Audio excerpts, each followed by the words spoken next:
So hello everyone, नमस्कार. कर्मशिला academy ह्या तुमच्या या यूट्यूब चॅनलवर तुम्हा सर्वांचं परत एकदा स्वागत आहे. सो एकंदरीतच आयोगाने साधारणतः 2-3 दिवसाआधी कंबाईन गट ब पूर्वपरीक्षेचा निकाल जाहीर केलेला आहे आणि त्या निकालामध्ये जे विद्यार्थी मुख्य परीक्षेसाठी पात्र ठरलेले आहेत, सो अशा सर्व विद्यार्थ्यांना सर्वात आधी खूप खूप शुभेच्छा. मात्र ज्या विद्यार्थ्यांचा निकाल थोड्याफार फरकाने जर राहिलेला असेल, हुकलेला असेल, सो अशा विद्यार्थ्यांनी परत जूनमध्ये कंबाईन गट ब पूर्वपरीक्षा पार पडणार आहे. सो त्यासाठी प्रिपेअर करायला हवं. जे जे काही चुका झालेल्या असतील ते फाइंड आउट करा.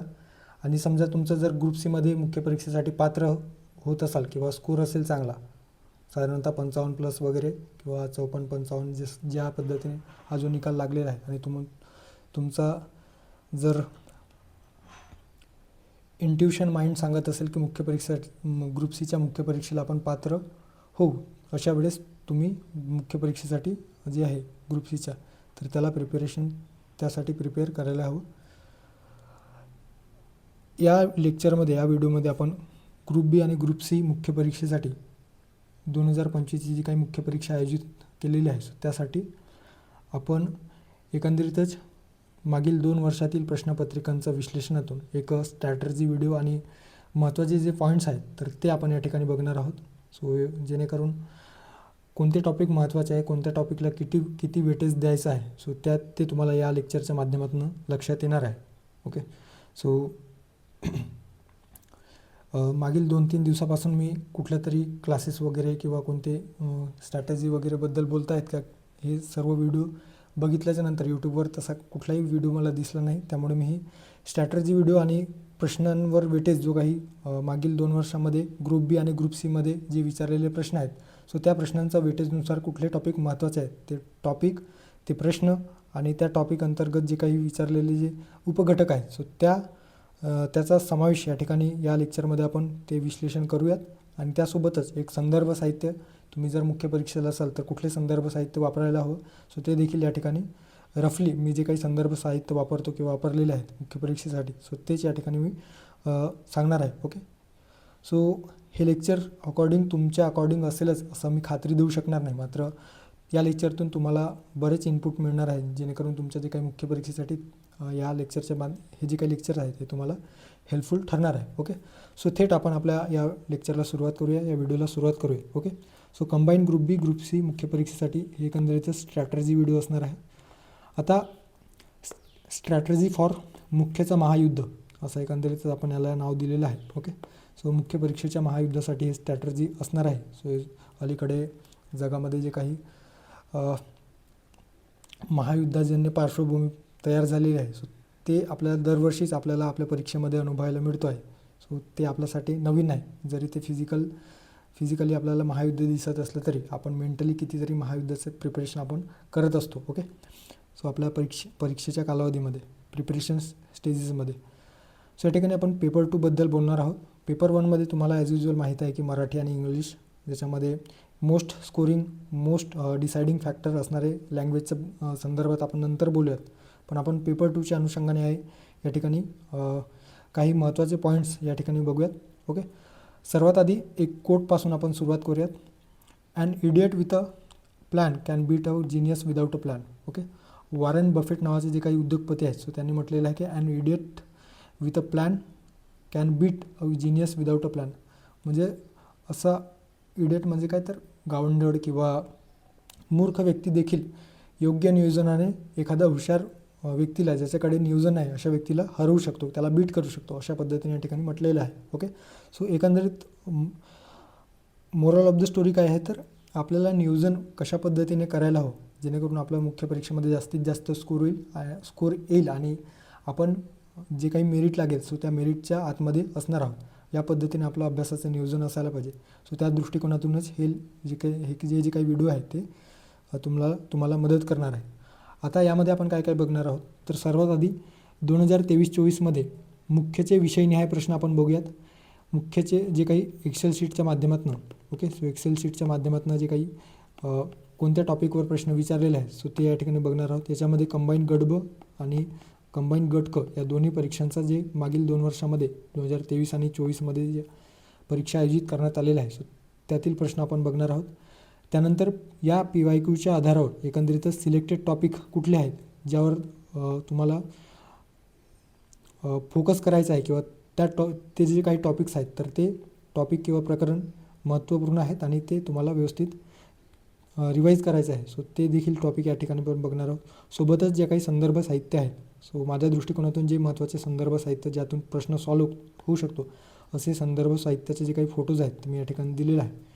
आता हे जे काही लेक्चर आहे ते कंबाईन गडब आणि गटक मुख्य परीक्षेसाठी असणार आहे आणि रॅशनल पद्धतीने आपण हे बघणार आहोत. रॅशनल म्हणजे काय तर उगाच फापट पसारा न बघता योग्य तो जो काही पॉईंट्स आहे कुठल्या टॉपिकवर विचारलेले आहेत सो तेवढा टॉपिक केल्याच्या नंतर आपल्याला तिथून हमखास मार्क्स मिळतील का या दृष्टिकोनातून हे जे काही स्ट्रॅटर्जी आहे ते आपण बघणार आहोत. ओके, सो जवळपास 75 क्वेश्चन जे आहेत आपले GSचे सो ते 75पर्यंत क्वेश्चन आपण अटेम्प्ट करू शकू किंवा 75पर्यंतचे काही क्वेश्चन निगेटिव्ह क्वेश्चन कटल्याच्या नंतर किंवा निगेटिव्ह मार्क्सच्या नंतर देखील 75 प्रश्न बरोबर येतील या पद्धतीने हे जे काही लेक्चर आहे सो यासाठी किंवा या लेक्चरच्या माध्यमातून तुम्हाला ते एकंदरीत लक्षात येणार आहे. ओके, सो थेट आपण आपल्या सुरुवातीला सर्वात आधी सर्वांचा आवडता टॉपिक किंवा आवडता जो काही सब्जेक्ट आहे इंडियन पॉलिटी किंवा राज्यव्यवस्था सो त्या अनुषंगाने कोणकोणते महत्त्वाचे टॉपिक्स आहेत ते आपण बघणार आहोत. ज्याच्यामध्ये जर आपण बघितलं तर या ठिकाणी कंबाईन गडब 2023मध्ये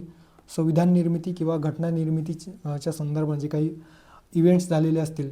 ओके, ज्याच्यामध्ये उद्दिष्टांचा ठराव कधी स्वीकारण्यात आला, त्यानंतर तो कधी पारित करण्यात आला, तो कधी पास झाला, त्यानंतर समित्या आहेत ज्या वेगवेगळ्या समित्या आहेत आपल्या संविधान निर्मितीच्या संदर्भाने संविधान सभेच्या संदर्भात सो त्यावर प्रश्न विचारतो. त्यानंतर कलम. ओके, सो कलमे जे आहेत अनुच्छेद सो त्यावर देखील प्रश्न विचारतो आहे. सो कंबाईन गडब 2023मध्ये संविधान निर्मितीवर 2 प्रश्न विचारले गेलेले होते, समित्यांवर एक आणि इव्हेंटवर आधारित एक.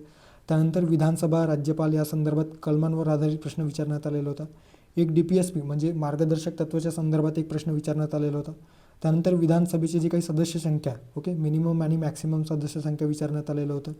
त्यासोबतच मूलभूत हक्क अत्यंत महत्त्वाचा टॉपिक आहे. राज्यपाल, संघराज्य प्रणाली. संघराज्य प्रणाली त्यामध्ये कोणते तर जे काही संघराज्याची वैशिष्ट्ये आहेत ज्याच्यामध्ये केंद्रीकृत संघराज्य आणि जे काही आपले संघराज्याची आणि केंद्राकर्षी किंवा केंद्राकडे अधिकार किंवा संघराज्यामध्ये जे अधिकारांचा वाटप करण्यात येतो सो कशा पद्धतीने त्याचे वैशिष्ट्य आहेत किंवा कोणकोणते वैशिष्ट्य आहेत सो त्यावर देखील आपल्याला प्रश्न विचारला जातो आहे. विशेषतः राज्य मंत्रिमंडळावर आधारित एक या ठिकाणी लक्षात ठेवायचं आहे. तुम्ही या 4 जे काही प्रश्नपत्रिका आतापर्यंत झालेल्या आहेत 2023 गडब गटक त्यानंतर 2024 गडब आणि गटक सो यावरून तुमच्या लक्षात येईल की राज्य व्यवस्थेवर ज्याच्यामध्ये राज्यपाल, मुख्यमंत्री, मंत्रिमंडळ, त्यानंतर राज्यपालाच्या संदर्भाने महाधिवक्ता. ओके, सो महाधिवक्ताच्या संदर्भात प्रश्न विचारला जातो आहे किंवा राज्य विधिमंडळाच्या संदर्भाने किती राज्यांमध्ये विधान परिषद स्थापन करण्यात आलेलं आहे, विधानसभेचा जो काही कालावधी आहे तो कोणत्या कलमानुसार डिफाईन केला जातो. हे सर्व हे एकंदरीतच कलमांवर आधारित किंवा एकदम बेसिक लेवलचे क्वेश्चन आतापर्यंत आयोगाने विचारलेलं आहे. सो त्या दृष्टिकोनातून तुम्हाला जे काही या ठिकाणी महत्त्वाचे टॉपिक्स दिलेले आहेत सो तितकं जे टॉपिक आहे ते करणे या ठिकाणी गरजेचं आहे असं मला वैयक्तिकरित्या देखील वाटतो आहे. ओके, आता राज्य मंत्रिमंडळाच्या संदर्भात देखील आपल्याला प्रश्न विचारलेला आहे. राज्यांचे वेगवेगळ्या राज्यांची स्थापना वर्षे त्यांचा अनुक्रमे विचारला जाऊ शकतो. विधानसभा बरखास्तीवर प्रश्न विचारलेला होता. प्रस्ताविका किंवा संविधानाची जी उद्देशिका आहे सो त्यावर देखील आयोगाने प्रश्न विचारलेला आहे. सर्वोच्च उच्च न्यायालयाच्या बाबतीत लक्षात ठेवायचं आहे. सर्वोच्च न्यायालय किंवा उच्च न्यायालय यावर दरवर्षी किमान एक तरी प्रश्न आपल्याला मुख्य परीक्षेमध्ये असतो. त्यामुळे आपल्याला सर्वोच्च न्यायालय, उच्च न्यायालय आणि जिल्हा न्यायालय हे 3 जे काही न्यायालयीन संरचना आहे सो त्याविषयी आपल्याला माहिती असायला हवी. 2023मध्ये DPSPवर अर्थात जे काही मार्गदर्शक तत्त्वे आहे सो त्यावर 2 प्रश्न विचारण्यात आलेलं होतं. ओके, सो या ठिकाणी कंबाईन गट बच्या अनुषंगाने तुम्हाला दिसेल. त्यानंतर गट क मध्ये ज्या पद्धतीने गट ब मध्ये विचारलेलं होतं तेच त्याच टॉपिकवर आधारित कंबाईन गट क मध्ये प्रश्न विचारण्यात आलेला आहे. सो राज्यघटनेचे वैशिष्ट्ये जे धर्मनिरपेक्ष आहेत. सो धर्मनिरपेक्ष राज्य म्हणजे काय असा एकंदरीतच कन्सेप्च्युअल प्रश्न विचारण्यात आलेलं होतं. त्यानंतर संविधानाची निर्मिती, संरचनेच्या संदर्भात किती संविधान सभेमध्ये किती सदस्य होते या संदर्भात या प्रकारचे जे प्रश्न आहेत ते विचारलेले आहेत. त्यानंतर केंद्र राज्य संबंध, विशेषतः केंद्र राज्य संबंधामध्ये काय विचारलं जाऊ शकतं तर जे आर्टिकल्स आहेत, जे अनुच्छेद आहेत सो त्यावर प्रश्न विचारला जातो. विशेषतः इंटरस्टेट काउन्सिल असेल किंवा आंतरराज्य परिषद असेल. ओके, सो त्यानंतर झोनल काउन्सिल. ओके, ज्याला आपण विभागीय परिषद जे म्हणत असतो, सो त्यावर देखील आयोग प्रश्न विचारतो आहे. मंत्रिमंडळावर प्रश्न विचारलेला आहे, राज्य मंत्रिमंडळ. परत केंद्र राज्य संबंध, त्यानंतर DPSP किंवा जे मार्गदर्शक तत्त्व आहेत, सो त्यामधील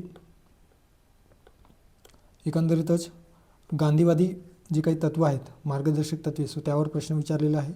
संविधान निर्मितीवर प्रश्न विचारलेला आहे, संविधान सभा. ओके, सो समित्यांवर आधारित. मूलभूत कर्तव्य, मूलभूत हक्क, त्यानंतर मूलभूत हक्कांवर देखील प्रश्न 2 ते 3 प्रश्न आपल्याला दिसून येतो. साधारणतः 2 प्रश्न, किमान 2 प्रश्न आपल्याला मूलभूत हक्कांवर देखील आयोग विचारतो आहे. ओके, राज्यपालांवर किमान एक तरी प्रश्न आपल्याला दरवर्षी विचारतो आहे या कंबाईनच्या मुख्य परीक्षेमध्ये. मतदारसंघ पुनर्रचना संदर्भात प्रश्न विचारलेलं होतं. संसदेचे संयुक्त अधिवेशन विचारलेलं आहे. त्यानंतर राज्यपालाची नियुक्ती आणि संघराज्य प्रणाली, सो असे या ठिकाणी या टॉपिकवर प्रश्न विचारलेला आहे. कंबाईन गट ब मुख्य परीक्षा 2024, मागच्या वर्षी मुख्य परीक्षेत विचारलेला प्रश्न मूलभूत कर्तव्यावर प्रश्न आहे. त्यानंतर सर्वोच्च न्यायालयाच्या एकंदरीत चालू घडामोडीला अनुसरून एक क्रिमिलेअरच्या बाबतीत इतर मागासवर्गीयांचे क्रिमिलेअर ठरवण्याच्या संदर्भात जो सर्वोच्च न्यायालयाने निकाल दिलेला होता, सो त्यावर आयोगाने प्रश्न विचारलेला आहे. त्यानंतर विधिमंडळाच्या संदर्भात राज्य विधिमंडळ, मागासवर्गीयांच्या संदर्भात मागासवर्गीय ठरवण्यासाठी राष्ट्रपती कोणत्या कलमाचा वापर करतात, असा एकंदरीत प्रश्न विचारलेला होता. 342, 340 वगैरे जे कलम आहेत, सो ते आपल्याला माहिती असायला हवी. उच्च न्यायालयावर प्रश्न विचारलेला आहे, उच्च न्यायालयाच्या अनुषंगाने. राज्यपालावर 2 प्रश्न आपल्याला विचारल्याचे दिसून येतो या गट बच्या मुख्य परीक्षेत. ओके, 2024मध्ये. त्यानंतर आणखी जर आपण याच्यामध्ये बघितलं तर विधिमंडळावर देखील 2 प्रश्न विचारलेलं होतं. मूलभूत हक्क, मंत्रिमंडळाच्या संदर्भात केंद्र राज्य संबंधावर प्रश्न विचारलेला आहे. संविधान निर्मिती. ओके, सो संविधान निर्मिती म्हणजे काय, ते अगेन समित्या, इव्हेंट्स जे आहे, मार्गदर्शक तत्त्वे आणि वित्त आयोगावर प्रश्न विचारलेला होता. त्यानंतर गट क मध्ये जर आपण बघितलं तर राज्यपालावर प्रश्न होता, महाधिवक्तावर प्रश्न विचारलेला आहे. त्यानंतर विधान परिषद राज्य कुठले आहेत, असा देखील प्रश्न मागच्या वर्षी ग्रुप C मध्ये विचारण्यात आलेला आहे. त्यानंतर संविधान सभा, जी संविधान निर्मिती आहे, सो त्या अनुषंगाने प्रश्न. सर्वोच्च न्यायालयावर 2 प्रश्न विचारलेला आहे. विशेष राज्य दर्जा, ज्याच्यामध्ये 371A त्यानंतर 371B जे कलम आहेत, सो त्या अंतर्गत जे वेगवेगळ्या राज्यांना विशेष राज्याचा दर्जा देण्यात आलेला आहे, सो ते आर्टिकल देखील आपल्याला माहिती असायला हवी. त्यानंतर मूलभूत कर्तव्यांवर आधारित प्रश्न विचारलेला आहे. फंडामेंटल ड्युटीज, अनुसूचित भाषा जे आहेत. ओके, सो शेड्यूल लँग्वेज जे म्हटलं जातो आहे, सो 22 भाषांचा समावेश, सो त्या अनुषंगाने देखील प्रश्न विचारण्यात आलेला आहे. एकंदरीत अनुसूचित भाषा म्हणजे काय, तर जे संविधानातील भाषा आहेत, सो त्यांचा समावेश कोणत्या अनुसूचीमध्ये करण्यात आलेला आहे, असा एकंदरीत प्रश्न विचारण्यात आलेला होता. त्यानंतर मुख्यमंत्री व मंत्रिमंडळ. ओके, सो मुख्यमंत्री व मंत्रिमंडळाच्या संदर्भाने प्रश्न या ठिकाणी ग्रुप C मध्ये विचारण्यात आलेला आहे. मूलभूत कर्तव्यांवर आधारित प्रश्न विचारण्यात आलेला आहे. त्यानंतर DPSP. ओके, सो राज्य धोरणाची मार्गदर्शक तत्त्वे. पार्लमेंटच्या संदर्भात कलमांवर आधारित प्रश्न विचारला गेलेला आहे. आणि एक प्रश्न आउट ऑफ द बॉक्स जाऊन महाराष्ट्र ग्रामीण स्वच्छतागृह योजना, सो योजनेवर आधारित एक प्रश्न विचारण्यात आलेला होता. आणि संविधान सभेच्या बाबतीत मसुदा समितीवर आयोगाने प्रश्न विचारलेला आहे.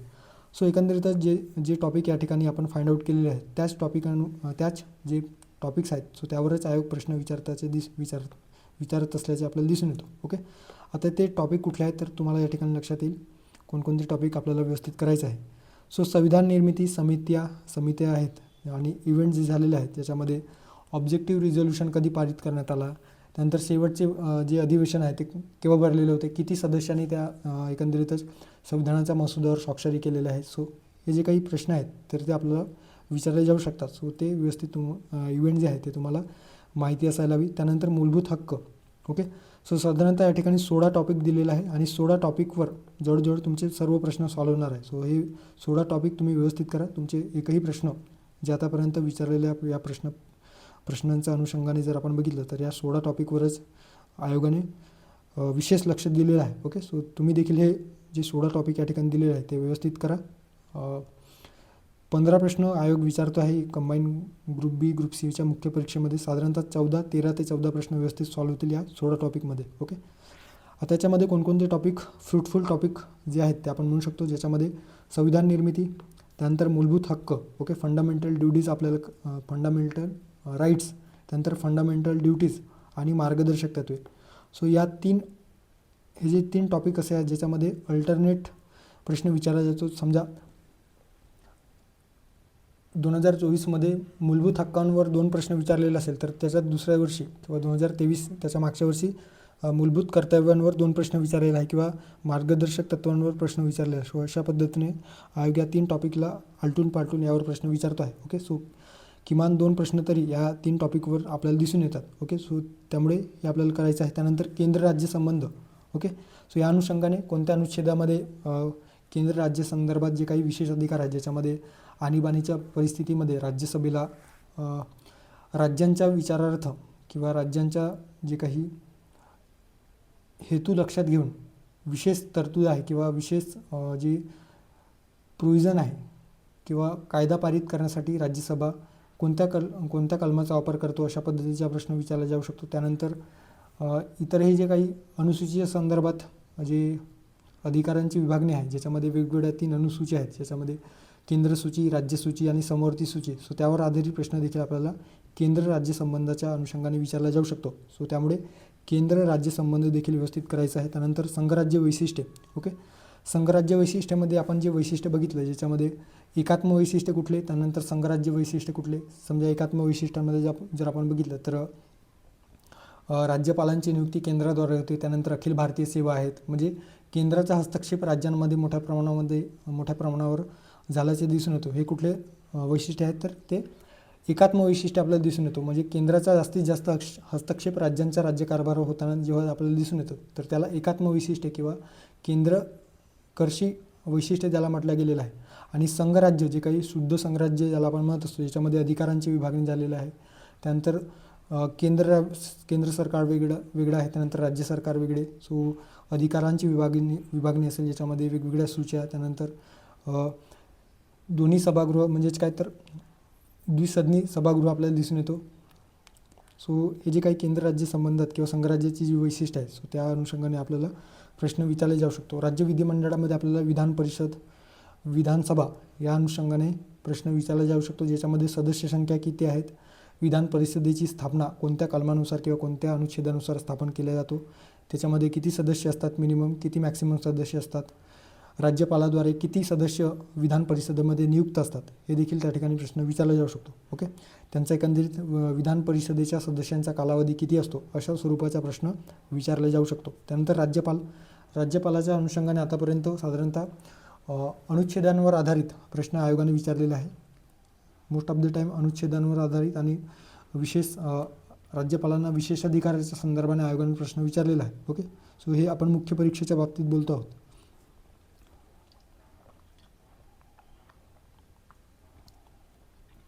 त्यानंतर मुख्यमंत्री आणि मंत्रिमंडळामध्ये विशेष जो काही आर्टिकल्स आहेत, अनुच्छेद आहे, ज्याच्यामध्ये मुख्यमंत्र्यांचे कर्तव्य कोणत्या कलमामध्ये आहे, असा स्वरूपाचा प्रश्न विचारला जाऊ शकतो. कलम 167. ओके, सो हे जे काही वेगवेगळे 165, 164, 65, त्यानंतर 167 जे कलमे आहेत, सो ते आपल्याला लक्षात ठेवायचं आहे. यासोबतच जे काही महाधिवक्ता आहे, सो महान्यायवादी आणि महाधिवक्ता ते देखील आपल्याला लक्षात ठेवायचं आहे. मुख्यमंत्री मंत्रिमंडळाच्या अनुषंगाने त्यांचे विशेष अधिकार कुठले आहेत, म्हणजे राज्य विधिमंडळामध्ये विशेष अधिकार कोणत्या कलमांतर्गत प्राप्त होतो आहे, हे आपल्याला लक्षात ठेवायचं आहे. त्यानंतर सर्वोच्च न्यायालय, उच्च न्यायालय आणि जिल्हा न्यायालय. सो या 3 न्यायालयापैकी कुठल्या तरी एका न्यायालयावर आयोग किमान 2 तरी प्रश्न आपल्याला दरवर्षी विचारतो. किमान 1 किंवा 2 असे प्रश्न फिक्स असतात. सो त्यामुळे हे 3ही जे न्यायालयीन संरचना आहे, केंद्रामध्ये सर्वोच्च न्यायालय, त्यानंतर राज्य पातळीवर उच्च न्यायालय आणि जिल्हा पातळीवर जिल्हा न्यायालय. सो त्यांच्या अनुषंगाने न्यायाधीशांची पात्रता, ते किती कालावधीपर्यंत आपल्या पदावर राहतात, त्यांना पदावरून दूर करण्यासाठी जी काही प्रक्रिया आहे, सो ते कुठल्या कलमामध्ये दिलेलं आहे, ती प्रक्रिया काय आहे ते आपल्याला माहिती असायला हवी. त्यानंतर प्रस्तावना म्हणजे काय तर उद्देशिकेवर आधारित देखील प्रश्न आपल्याला विचारला जातो आहे. सो हे व्यवस्थित करायचं आहे. त्यानंतर त्या प्रस्तावनेबद्दल जे राजकीय विचारवंत होते, ब्रिटिश विचारवंत असतील किंवा भारतातील काही राजकीय नेते असतील, सो त्यांचं प्रस्तावनेबद्दलचे जे काही मत आहे, सो त्या मतांवर आधारित देखील जोडालावा स्वरूपाचा प्रश्न देखील आपल्याला आयोग विचारत असतो, किंबहुना याआधी विचारलेला आहे. ओके, सो त्यामुळे प्रस्तावनेच्या बाबतीत देखील मतांवर आधारित प्रश्न आपल्याला लक्षात ठेवायचा आहे. त्यासोबतच संघराज्य वैशिष्ट्य जे बघितले, तर सो त्याच्यामध्ये देखील आयोग आपल्याला वेगवेगळे जे काही राजकीय विचारवंत आहेत, सो त्यांच्या जे काही मते आपल्या संविधानाबाबतीत काय म्हटलं गेलेलं आहे फेडरल स्ट्रक्चरच्या बाबतीत, सो त्यावर देखील जोडलेला स्वरूपाचे प्रश्न आयोगाने याआधी विचारलेला आहे, सो ते व्यवस्थित करायचं आहे. त्यानंतर संसद, ओके, सो पार्लमेंटच्या बाबतीत जे काही आर्टिकल्स आहेत, त्यानंतर लोकसभा राज्यसभेची जी काही संरचना आहे त्याच्यामध्ये विशेषतः राज्यसभेच्या बाबतीत जे उपराष्ट्रपती राज्यसभेचे पदसिद्ध अध्यक्ष असतात, सो त्यांच्या कोणत्या कलमांतर्गत ते राज्यसभेचे पदसिद्ध अध्यक्ष असतात असा देखील प्रश्न विचारला जाऊ शकतो. त्यानंतर एकंदरीत संरचना कशी असते, सो त्यावर देखील आयोग प्रश्न विचारू शकतो. त्यामुळे संसदेच्या बाबतीत देखील आपल्याला लक्षात ठेवायचं आहे. घटनादुरुस्ती प्रक्रियेवर आतापर्यंत विचारलेलं नाही, तरी प्रीवर या टॉपिकवर आयोगाने सातत्याने प्रश्न विचारलेला आहे प्रिलिम्समध्ये, त्यामुळे हे देखील आपल्याला टॉपिक करून ठेवायचं आहे. येणाऱ्या काळात मुख्य परीक्षेमध्ये देखील यावर प्रश्न विचारला जाऊ शकतो. राष्ट्रपती आणि उपराष्ट्रपती, नुकतीच जी काही मागच्या वर्षी 2025मध्ये उपराष्ट्रपती पदासाठी निवडणूक पार पडलेली आहे, सो त्या अनुषंगाने देखील आयोग आपल्याला प्रश्न विचारू शकतो. ओके, सो जे काही 16 टॉपिक्स आहेत ते 16 टॉपिक्स तुम्हाला करून ठेवायचे व्यवस्थित. यावर कुठलाही प्रश्न आला तरी तुमचा तो प्रश्न बाय लॉजिक का असेना ते प्रश्न ते जे प्रश्न आहेत ते सॉल्व्ह व्हायलाच पाहिजे, या दृष्टिकोनातून तुम्हाला हे टॉपिक्स प्रिपेअर करून ठेवायचं आहे. आता प्रिपेअर करत असताना संदर्भ साहित्य कुठले वापराल. ओके, सो आता संदर्भ साहित्य प्रत्येकाचा वेगवेगळा असू शकतो. ज्याला एखाद्याला नोट्स वाचनामध्ये किंवा एखाद्याला लक्ष्मीकांत जर वाचत असेल, सो त्यातून जर त्याचे प्रश्न सॉल्व्ह होत असेल तर त्यांनी लक्ष्मीकांत जे बुक्स आहेत लक्ष्मीकांत सरांचं, सो ते कॅरी फॉरवर्ड केलं पाहिजे. अदरवाईज तुम्ही रंजन कोळंबे सरांचं जे काही रिव्हिजन नोट्स आहे, सो ते देखील तुम्ही फॉलो करू शकता, किंवा लोकसेवा प्रकाशनाचे जे काही रिव्हिजन नोट्स आहेत, सो ते देखील फॉलो करू शकता. ओके, यासाठी एक मी विशेषतः पॉलिटी, इकॉनॉमिक्स आणि जे काही इतर जे काही सब्जेक्ट आहेत, सो त्यासाठी आपण कर्मशिला अकॅडमीमध्ये हे जे टॉपिक्स आहेत तर त्यावर PYQ बेस्ड जे काही प्रश्न विचारलेले आहे, सो त्यावर आधारित एक जे काही लेक्चर सिरीज आहे, revision lecture series RRP rapid revision programme, so ते देखील आपण लवकरच सुरू करणार आहोत, ज्याच्यामध्ये 16 टॉपिक्स तुमचं कवर करण्यात येईल. सो ते जे काही कर्मशिला अकॅडमी जे ॲप आहे ते तुम्ही डाउनलोड करून ठेवा, सो त्या ठिकाणी आपण लेक्चर कवर करूयात. ओके, जरी तुमचं हे संदर्भ साहित्य वाचून झालेलं नसलं तरी आपण त्यामध्ये PYQच्या डेटाचा आधारावर आपण ते लेक्चर कंडक्ट करूयात. ओके, सो रॅपिड स्वरूपाचा रिव्हिजन प्रोग्राम आपण घेऊन येऊयात. ओके, सो लवकरात लवकर ते जे काही हे टॉपिक्स आहेत ते आपण कवर करण्याचा प्रयत्न करू आणि फ्रुटफुल लेक्चर ते असणार आहे. त्यामुळे तुम्ही कर्मशिला अकॅडमी नावाचं ॲप डाउनलोड करून ठेवा, त्यामध्ये आपण हे लेक्चर बघूयात. ओके, सो हे टॉपिक्स आपण त्या ठिकाणी कवर करण्याचा प्रयत्न करूयात. मात्र तुम्हाला जर स्वतःहून संदर्भ साहित्य वाचायचं असेल, सो 2 संदर्भ या ठिकाणी दिलेले आहेत. या व्यतिरिक्त तुम्हाला आणखी काही याच्यामध्ये ॲड करायचं असेल, सो तुम्ही ते करू शकता. त्यानंतर दुसरा विषय आहे इकॉनॉमिक्स. आता इकॉनॉमिक्सच्या बाबतीत साधारणतः 10 प्रश्न आपल्याला आयोग विचारत असतो. 10 पैकी 2 प्रश्न आपल्याला चालू घडामोडीवर इकॉनॉमिक्सच्या कोर इकॉनॉमिक्सला सोडून जे काही चालू घडामोडीवर आधारित जे इकॉनॉमिकल प्रश्न असतात, सो ते आपल्याला आयोग विचारतानाचे दिसून येतो, ज्याच्यामध्ये आर्थिक पाहणी अहवाल असेल किंवा एखादा लीड्सच्या अहवालच्या संदर्भात असेल. ओके, सो इकॉनॉमिक्सच्या बाबतीत 2 प्रश्न आपल्याला इकॉनॉमिक्स या सेक्शन अंतर्गत विचारले जातं. इतर जे काही 8 प्रश्न आहेत, सो 8 प्रश्न आपल्याला कोर इकॉनॉमिक्स जे आपण जे कन्व्हेन्शनल इकॉनॉमिक्सचा अभ्यास करतो, सो त्यातूनच आपले ते जे प्रश्न आहेत ते सॉल्व्ह होऊ शकतात. ओके, आता जर 2023च्या बाबतीत जर आपण बघितलं, गट ब मध्ये कोणकोणते प्रश्न विचारलेले होते, तर या ठिकाणी तुम्ही बघू शकता. आंतरराष्ट्रीय नाणेनिधीच्या संदर्भाने एक प्रश्न विचारण्यात आलेला होता, सो अहवालावर आधारित प्रश्न विचारलेला होता. लीड्स अहवाल 2022मध्ये जे लीड्स अहवाल 2022च्या संदर्भात जो चालू घडामोडीच्या अनुषंगाने अहवाल प्रकाशित झालेला होता, सो त्यावर आयोगाने प्रश्न विचारलेलं होतं. सो जे काही राज्यस्तरीय व्यापार आहे, सो त्या बाबतीत लीड्स अहवाल प्रकाशित केला जातो. कोणते राज्य एकंदरीतच व्यापाराच्या बाबतीत अग्रेसर आहे, सो या पद्धतीमध्ये या स्वरूपाचे जे काही डेटा आहे, सो त्या लीड्स अहवालामध्ये दिलेलं असते. ओके, सो त्या अनुषंगाने आयोगाने प्रश्न विचारलेला आहे. लघु उद्योगावर आधारित प्रश्न विचारलेला आहे.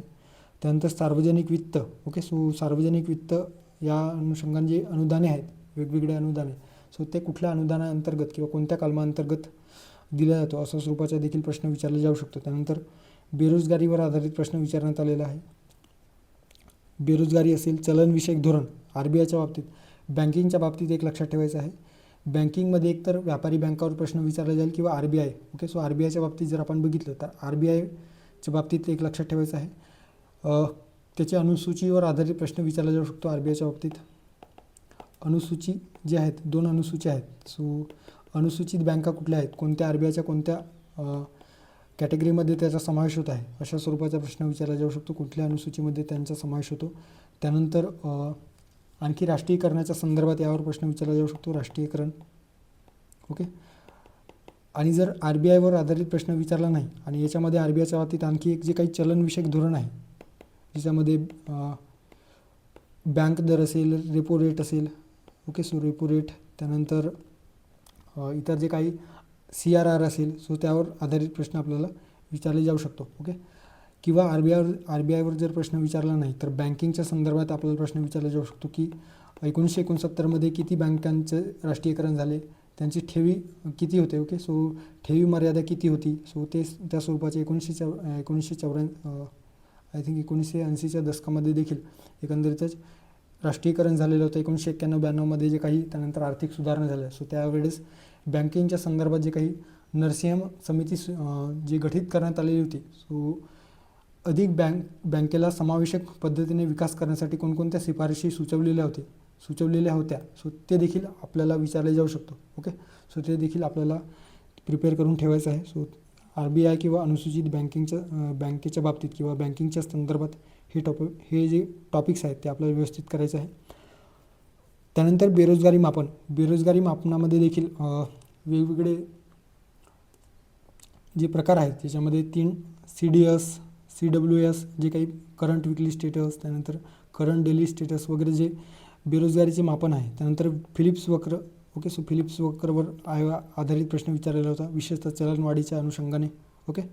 सो चलनवाढ आणि रोजगार या अनुषंगाने प्रश्न विचारलेला आहे. सो वेगवेगळे जे फिलिप्स वक्र आहेत, त्यानंतर लॉरेंज वक्र आहे, सो हे आपल्याला लक्षात ठेवायला हवं किंवा ते आपल्याला व्यवस्थित करायचं आहे. त्यानंतर शाश्वत विकास ध्येय SDGवर आधारित एक प्रश्न विचारण्यात आलेला होता. आणि वित्त आयोग अत्यंत महत्त्वाचा आहे. वित्त आयोगावर दरवर्षी एक तरी प्रश्न आपल्याला विचारतो आहे.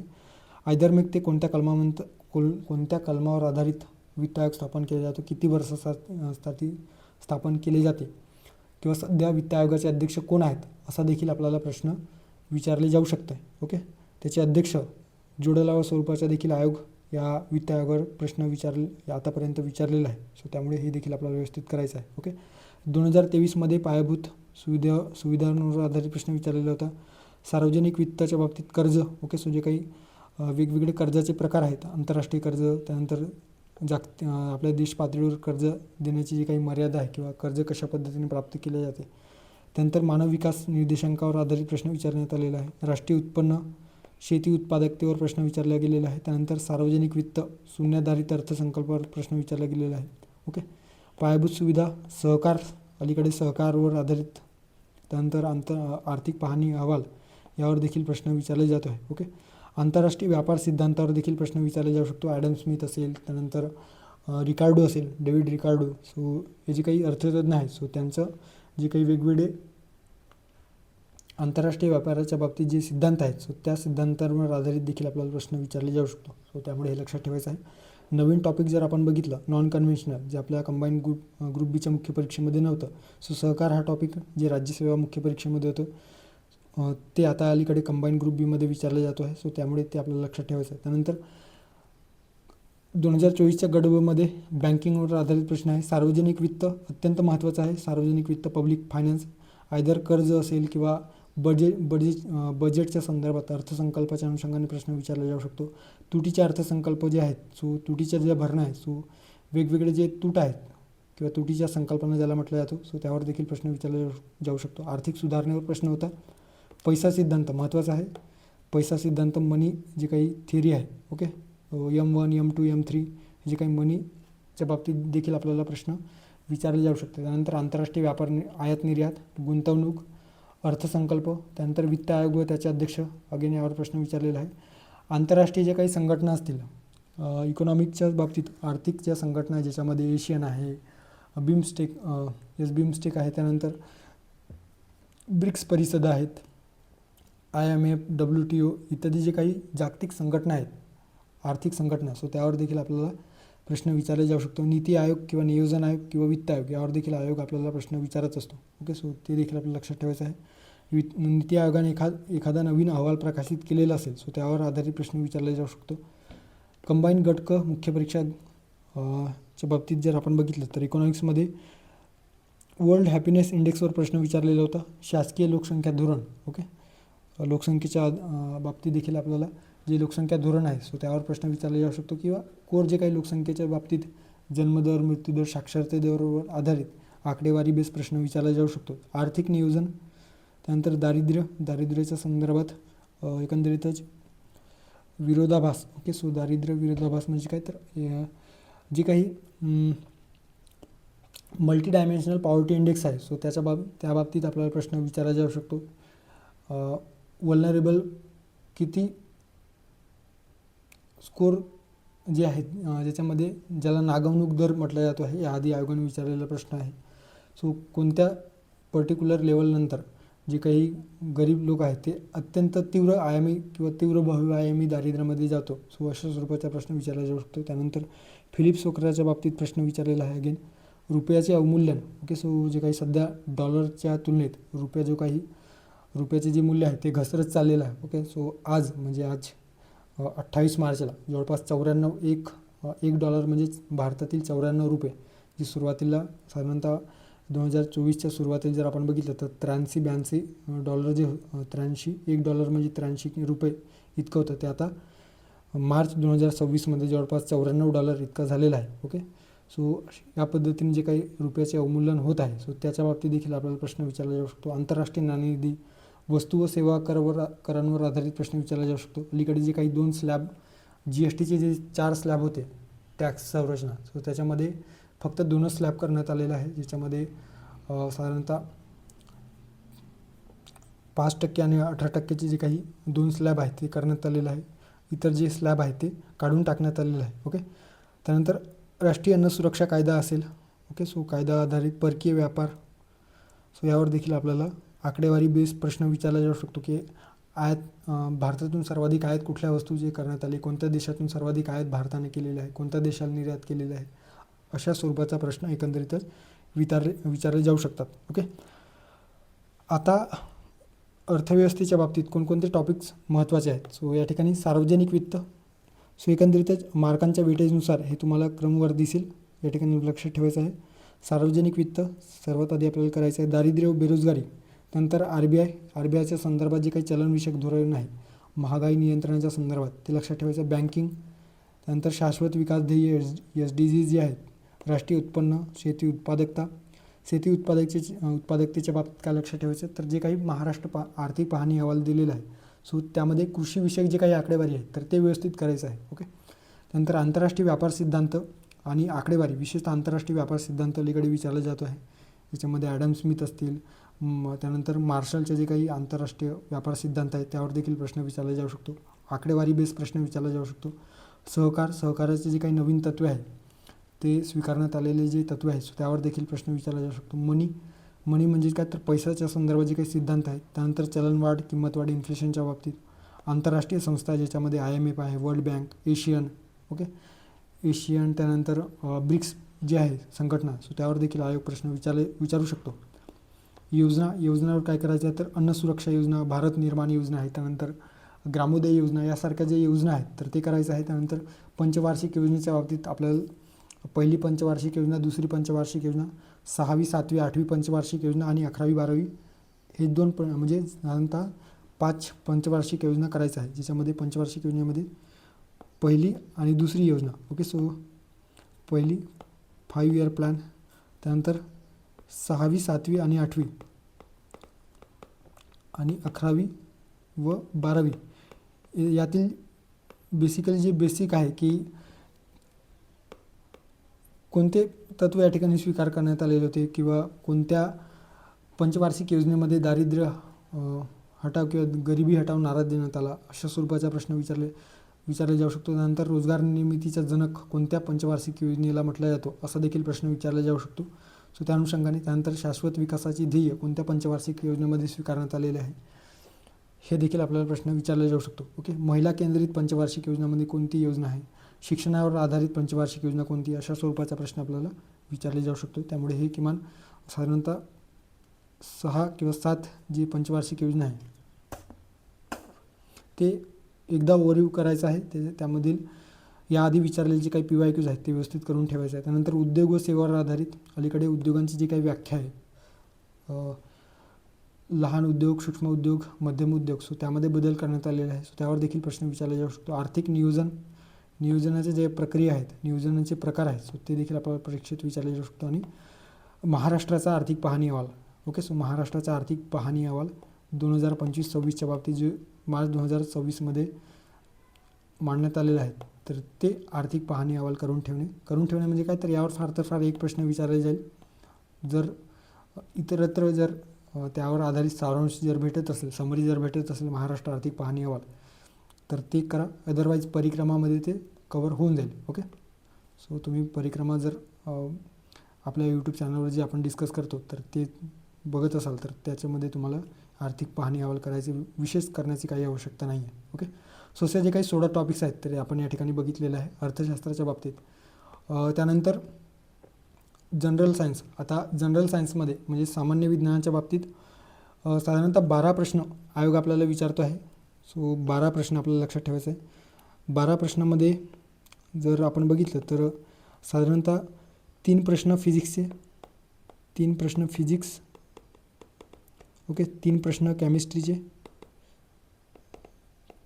केमिस्ट्री, ओके, आणि जी बायो तसेच बॉटनी जे आहे, एकंदरीत झुलॉजी आणि बॉटनी म्हणजे थोडक्यात बायोचे जे काही प्रश्न आहेत ते 6 प्रश्न बायोचे, असे 12 प्रश्न आपल्याला या जनरल सायन्सच्या संदर्भात विचारले जातो आहे. आणि इतर जे सेक्शन आहे ज्याच्यामध्ये साधारणतः जे लोक म्हणतात की 20 प्रश्न यावर सायन्स अँड टेकमध्ये विचारले जातो. सो 8 प्रश्न जे आहेत ते I C T, okay, so ICT आणि एकंदरीत कम्प्युटर यापैकी 4 प्रश्न हे ICTवर आणि 4 प्रश्न हे एकंदरीतच रिमोट सेन्सिंगवर प्रश्न विचारले जातो. ओके, सो 8 पैकी 4 प्रश्न हे ICTवर तर 4 प्रश्न रिमोट सेन्सिंगवर प्रश्न आपल्याला या ठिकाणी दिसून येतात. ओके, सो कोर जर आपण जनरल सायन्सच्या बाबतीत बघितलं तर 12 प्रश्न आपल्याला विचारला जातो आहे, ज्याच्यामध्ये किरणोत्सारिता जे काही अल्फा बीटा गॅमा किरणे आहेत, सो त्याचे जे काही वैशिष्ट्ये गुणधर्म काय आहेत तर ते आपल्याला माहिती असायला हवी. जे यांत्रिक तरंग किंवा जे अवतरंग आहेत, ओके, अनुलंब तरंग, त्यानंतर अवतरंग जे आहेत ध्वनी लहरीच्या बाबतीत, प्रकाश लहरीच्या बाबतीत, सो त्यावर देखील प्रश्न विचारलेला गेलेला आहे. प्रकाशाच्या बाबतीत प्रश्न विचारला गेलेला आहे. सो फिजिक्सचे जे 3 प्रकरण आहेत सो त्यावर किरणोत्सारिता, यांत्रिक तरंग आणि प्रकाश यावर प्रश्न विचारण्यात आलेला होता कंबाईंड गडबमध्ये. त्यानंतर वनस्पती वर्गीकरण, ओके, वनस्पती वर्गीकरणाच्या संदर्भात एकंदरीतच 2 प्रश्न विचारला गेलेला आहे. प्राणी वर्गीकरण अत्यंत महत्त्वाचं आहे आपल्या झुलॉजीच्या संदर्भात. ओके, 3 प्रश्न यावर विचारले गेलेले आहेत. वनस्पती वर्गीकरण, सो यावरच साधारणतः प्राणी वर्गीकरण, वनस्पती वर्गीकरण आणि वनस्पती रोग, सो असे 6 ते 7 प्रश्न फक्त याच टॉपिकवर आपल्याला विचारला जातो आहे, त्यामुळे अत्यंत महत्त्वाचं आहे. त्यानंतर जर आपण बघितलं केमिस्ट्रीचे रसायनशास्त्रामध्ये बहुवारिके रबरच्या संदर्भात प्रश्न विचारलेला होता. रासायनिक अभिक्रियेवर प्रश्न विचारलेला आहे. आम्लारीच्या संदर्भात प्रश्न विचारला गेलेला आहे. ओके, सो सेम हे जे काही टॉपिक्स आहेत तर ते पुढे जाऊन पुढच्या एक्झाममध्ये म्हणजेच 2023मध्ये गट क मध्येच सेम भौतिक राशीवर प्रश्न विचारलेला आहे. प्रकाशाच्या संदर्भात देखील प्रश्न प्रकाश या टॉपिक अंतर्गत विचारलेलं गेलेलं होतं. प्रकाश टॉपिक अंतर्गत जे काही दूरदृष्टिता, लघुदृष्टीचा जे काही डोळ्याच्या संदर्भात जे विकार आहेत सो त्यावर देखील प्रश्न विचारला गेलेला आहे. रसायनशास्त्रात अणूची संरचना, द्रव्याची संकल्पना आहे. ओके, त्यानंतर आम्लारी क्षार यावर प्रश्न विचारला गेलेला आहे. प्राणी वर्गीकरणमध्ये 2 प्रश्न या ठिकाणी कंबाईंड गट क 2023मध्ये विचारण्यात आलेला होता. आर्थ्रोपोडा सस्तन प्राणीवर प्रश्न विचारला गेलेला होता. सजीव वर्गीकरण अगेन प्राणी वर्गीकरणाचा प्रकार आहे. टॅक्झॉनॉमीवर प्रश्न विचारला गेलेला होता. टॅक्झॉनॉमीचा जनक कोणाला म्हणतात किंवा टॅक्झॉनॉमी हा शब्द कोणी दिला? ओके, APD कॅन्डोल यांनी दिलेला होता. सो त्यावर आयोगाने प्रश्न विचारलेला होता. वनस्पती रोगच्या संदर्भात वनस्पती रोग असेल किंवा वनस्पतीच्या जे पोषण असेल, ओके, जे वेगवेगळे न्यूट्रियन्स आहेत वनस्पतींना लागणारे, सो त्यांच्या अभावामुळे होणारे जे रोग आहेत सो त्यावर देखील आयोग प्रश्न विचारतो आहे. त्यानंतर वनस्पती वर्गीकरणामध्ये शैवाडांचा वर्गीकरण, त्याच्यामध्ये थॅलोफायटा, ब्रायोफायटा, टेरिडोफायटा हे जे काही वर्गीकरण आहे, ओके, अँजिओस्पर्म, जिम्नोस्पर्म, सो त्यावर प्रश्न विचारला जातो. आणि इतर जे काही वनस्पती रोग आहे ज्याच्यामध्ये फंगल डिझीज आहेत, ओके, रेड रॉट किंवा इतर जे रोग आहेत तर त्यावर बंची टॉप रोग कोणत्या फळावर लागतो आहे, केळीवर जो बंची टॉप रोग लागतो तो कोणत्या कारकामुळे, कोणत्या कारक जीवामुळे लागतो, अशा स्वरूपाचा प्रश्न विचारला जाऊ शकतो. सो हे लक्षात ठेवायचं आहे. आता सेम कंबाईंड गट ब 2024मध्ये अगेन किरणोत्सारितावर प्रश्न आहे. किरणोत्सारितावर 2 प्रश्न होता, गॅमा किरणांच्या बाबतीत आणि एक संकल्पनात्मक प्रश्न विचारला गेलेला होता. भौतिक राशीवर प्रश्न विचारला गेलेला आहे. सो हे 3 प्रश्न फिजिक्सच्या बाबतीत. त्यानंतर द्रव्याची संकल्पना, त्रुटीच्या संदर्भाने प्रश्न विचारला गेलेला होता, त्याचा एकंदरीत फॉर्म्युला किंवा त्याच्यामध्ये कंटेंटमध्ये कुठला प्रमाण, कोणत्या मूलद्रव्याचा प्रमाण सर्वाधिक असतो, अशा स्वरूपाचा आय थिंक प्रश्न विचारलेला होता. आवर्त सारणीवर, जे आधुनिक आवर्त सारणी आहे ते त्यावर प्रश्न विचारलेला आहे. आधुनिक आवर्त सारणी हेनरी मोसले यांनी मांडलेलं हे आवर्त सारणी आहे. ओझोन थरावर प्रश्न विचारला गेलेला होता. त्यानंतर बायोच्या संदर्भात जर आपण बघितलं तर प्राणी वर्गीकरण 3 प्रश्न प्राणी वर्गीकरणाच्या संदर्भात. वनस्पती वर्गीकरणाच्या संदर्भात 2 किंवा 1 प्रश्न विचारला जातो. वनस्पती रोग आणि वनस्पती संप्रेरके, सो असे प्रश्न या ठिकाणी आपल्याला विचारायचे दिसून येतात. ओके. कंबाईंड गट क मध्ये अगेन विद्युतधारा, किरणोत्सारिता, ध्वनी. ओके. याआधी प्रकाशावर प्रश्न विचारला गेलेला आहे. त्यानंतर अलीकडे कंबाईंड गट क मध्ये विद्युतधारेवर प्रश्न विचारण्यात आलेला आहे. किरणोत्सारिता दरवर्षी प्रश्न विचारला जातो आहे. ध्वनी. ओके. एकतर ध्वनीवर प्रश्न राहील किंवा प्रकाशावर प्रश्न राहील किंवा दोन्ही टॉपिकवर प्रश्न आयोग विचारू शकतो. त्यामुळे हे जे प्रकरण आहेत, टॉपिक्स आहेत, ते व्यवस्थित करायचं आहे. त्यानंतर रासायनिक अभिक्रिया, रसायनशास्त्रामध्ये प्रदूषण, बायोलॉजिकल BOD आणि CODवर प्रश्न विचारण्यात आलेला होता. जे प्रदूषणाचे वेगवेगळे प्रकार आहेत तर त्यावर प्रश्न विचारण्यात आलेलं होतं. त्यानंतर आम्ल, आम्लारी आणि क्षार, सो केमिस्ट्री अंतर्गत विचारण्यात आलेला प्रश्न आहे. सो ज्याच्यामध्ये हिराकस वगैरे आहे किंवा ब्लू विट्रॉल, ग्रीन विट्रॉलचे फॉर्म्युला काय आहेत, सो त्या स्वरूपाचा प्रश्न आपल्याला विचारला जाऊ शकतो. सो ते लक्षात ठेवायचं आहे. त्यानंतर प्राणी वर्गीकरणाच्या संदर्भात जर आपण बघितलं तर मासे, त्यानंतर म्हणजे पायसेसवर प्रश्न विचारला गेलेला आहे. बर्ड्सवर प्रश्न विचारला गेलेला आहे. शीतलहरी, उष्णलहरी, कोणत्या पक्षी, कोणत्या एकंदरीतच फायलमचा समावेश होतो. त्यानंतर प्राणी वर्गीकरणामध्ये फायलम जे वेगवेगळे फायलम आहेत, सो त्यावर प्रश्न विचारला गेलेला आहे. वनस्पती रोग आणि कीटकनाशके यावर देखील प्रश्न विचारण्यात आलेला आहे. वर्गीकरण प्रणाली. ओके. सो जे काही नैसर्गिक वर्गीकरण प्रणाली असेल, आर्टिफिशियल वर्गीकरण प्रणाली असेल, सो त्यावर देखील आयोगाने प्रश्न विचारलेला आहे. विशेषतः नैसर्गिक वर्गीकरण प्रणालीवर प्रश्न विचारला गेलेला आहे, जे जोसेफ बेंथम आणि डॉल्टन हुकर या 2 शास्त्रज्ञांनी दिलेलं होतं. सो त्यावर आधारित त्याची परिषद कुठे पार पडलेली होती, असा प्रश्न कंबाईंड ग्रुप C मध्ये 2024मध्ये विचारण्यात आलेला होता. सो ते आपल्याला लक्षात ठेवायचं आहे. वनस्पती संप्रेरकावर आधारित प्रश्न आपल्याला विचारला जातो आहे, ज्याच्यामध्ये ऑक्सिन असेल, त्यानंतर जिब्रेलिन असेल, त्यानंतर इतर ॲब्सिसिक ॲसिड असेल, सो यावर आयोगाने प्रश्न विचारलेला आहे. सो हे आपल्याला व्यवस्थित करायचं आहे. आता ते टॉपिक या ठिकाणी फाइंड आउट केले आहेत. कोणते टॉपिक करायचे आहे तर केवळ 15 टॉपिक आपल्याला करायचं आहे, ज्याच्यामध्ये 15 टॉपिकमध्ये 5 टॉपिक बायोचे, बायो म्हणजे ज्याच्यामध्ये झुलॉजी आणि बॉटनी. ओके. सो वनस्पतीशास्त्र आणि प्राणीशास्त्र. त्यानंतर भौतिकशास्त्रामध्ये फिजिक्समध्ये साधारणतः 5 टॉपिक आणि रसायनशास्त्राचे, केमिस्ट्रीचे 5 टॉपिक्स. ओके. त्यातल्या त्यात आपल्याला बायोवर जास्त भर द्यायचा आहे. बायोवर भर देताना वर्गीकरण प्रणाली, जे वेगवेगळे वर्गीकरण प्रणाली आहेत किंवा ती वर्गीकरणाच्या संदर्भात जे वेगवेगळ्या संकल्पना मांडण्यात आलेल्या असतील, त्याचे प्रकार, वर्गीकरणाचे प्रकार कोणते आहेत, सो आर्टिफिशियल, नॅचरल, त्यावर प्रश्न विचारला जातो. वनस्पतीच्या संदर्भात, वनस्पती वर्गीकरणाच्या संदर्भात 2 प्रश्न विचारला जातो. प्राणी वर्गीकरण 2 ते 3 प्रश्न आपल्याला विचारला जातो आहे, सो त्यामुळे हे लक्षात ठेवायचं आहे. वनस्पती पोषण किंवा रोग यावर साधारणतः किमान 1 प्रश्न, रोगावर आधारित किंवा 2 प्रश्न यावर देखील विचारला जाऊ शकतो. अलीकडे प्लांट हार्मोन्स किंवा वनस्पती संप्रेरक यावर आयोग 1 प्रश्न विचारतो आहे. सो असे साधारणतः 6 ते 7 प्रश्न या बायो टॉपिक अंतर्गत किंवा बायो या सब्जेक्ट अंतर्गत 6. ओके. सो 6 ते 7 प्रश्न आपल्याला आयोग विचारतो आहे. सो त्यामुळे अत्यंत महत्त्वाचं आहे. त्यानंतर भौतिकशास्त्रामध्ये कोणकोणते टॉपिक करायचे आहे तर रेडिओ ॲक्टिव्हिटी, किरणोत्सारिता, जे आपल्याला केमिस्ट्रीमध्ये देखील याचा आपण अभ्यास करत असतो, याला आपण केमिस्ट्रीमध्ये देखील समावेश करू शकतो किंवा बायो फिजिक्समध्ये. ओके. विशेषतः किरणोत्सारिता फिजिक्सच्या बाबतीत आपल्याला जे आहे रेडिओ ॲक्टिव्हिटी, सो ते लक्षात ठेवायचं आहे. जे अल्फा, बीटा, गॅमा किरणे आहे त्याच्यामध्ये प्रभार चार्ज केलेले असतात, धनप्रभारित असतात, ऋणप्रभारित असतात. त्यानंतर त्यांची जे काही भेदन क्षमता किती असते, okay, penetrating power, ionization power, so यावर देखील आयोग प्रश्न विचारतो आहे. सो ते लक्षात ठेवायचं. त्यानंतर महत्त्वाचं आहे प्रकाश, लाईट टॉपिक आपल्याला करून ठेवायचा आहे. ध्वनी, भौतिक राशी आणि विद्युत धारा, ओके, करंट, इलेक्ट्रिसिटीच्या बाबतीत विशेषतः मॅथ, ओके. सो मॅथेमॅटिक्स स्वरूपाचा प्रश्न यावर विचारला जाऊ शकतो. गणितीय उदाहरणे, ओके. सो गणितीय उदाहरणे या विद्युत धारेच्या अनुषंगाने, प्रकाशाच्या अनुषंगाने किंवा साऊंडच्या अनुषंगाने विचारले जाऊ शकतात. त्यामुळे आपल्याला गणितीय उदाहरणे देखील सॉल्व करायचं आहे. भौतिक राशी याच्यामध्ये एकके जे आहेत वेगवेगळे, बॅरोमीटर असतील, त्यानंतर तापमान मोजण्याचे प्रमाण कुठले आहेत, ओके, ध्वनी मोजण्याचे प्रमाण, ओके. सो त्यानंतर हे विद्युत धारेचे वेगवेगळे प्रमाण आहेत. सो त्यावर आयोग प्रश्न विचारू शकतो. त्यामुळे ते व्यवस्थित करायचं आहे. भौतिकशास्त्राच्या बाबतीत हे 5 टॉपिक व्यवस्थित करायचे आहेत. त्यानंतर रसायनशास्त्रामध्ये अणूची संरचना, याच्यामध्ये प्रोटॉन, इलेक्ट्रॉन, न्यूट्रॉन काय आहेत, त्याच्यामध्ये आयसोटॉप्स, आयसोबार, ओके, बार्स, त्यानंतर आयसोटन्स जे काही आहेत, सो ते टन्स हे आपल्याला करायचं आहे. प्रोटॉन, इलेक्ट्रॉन, ओके, इलेक्ट्रॉन, त्यानंतर न्यूट्रॉन, आणि या अनुषंगाने जे काही ॲटॉमिक मास आणि ॲटॉमिक नंबर आपल्याला व्यवस्थित करून ठेवायचं आहे. आम्लारी आणि क्षार याच्यामध्ये काय लक्षात ठेवायचं आहे, तर जे वेगवेगळे आम्लाचे प्रकार आहेत, क्षार जे आहेत, ज्याच्यामध्ये ब्लू विट्रॉल असेल, ग्रीन विट्रॉल, त्यानंतर ॲनिमिया सारख्या रोगांसाठी कोणत्या क्षाराचा वापर केला जातो.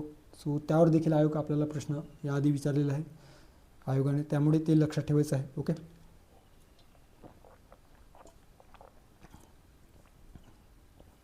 त्यानंतर ब्लिचिंग पावडरच्या संदर्भात प्रश्न विचारलेला आहे. फॉर्म्युला बेस प्रश्न विचारलेला आहे. सो त्यामुळे आपल्याला हे लक्षात ठेवायचं आहे. रासायनिक अभिक्रिया, एकंदरीतच वेगवेगळ्या अभिक्रियाचे जे प्रकार आहेत, सो त्या प्रकारामुळे रासायनिक अभिक्रिया घडत असताना त्याचा प्रभाव कशा पद्धतीने रासायनिक अभिक्रियेवर पडतो, सो त्यावर देखील आयोगाने प्रश्न विचारलेला आहे. त्यामुळे ते देखील व्यवस्थित करून ठेवायचं आहे.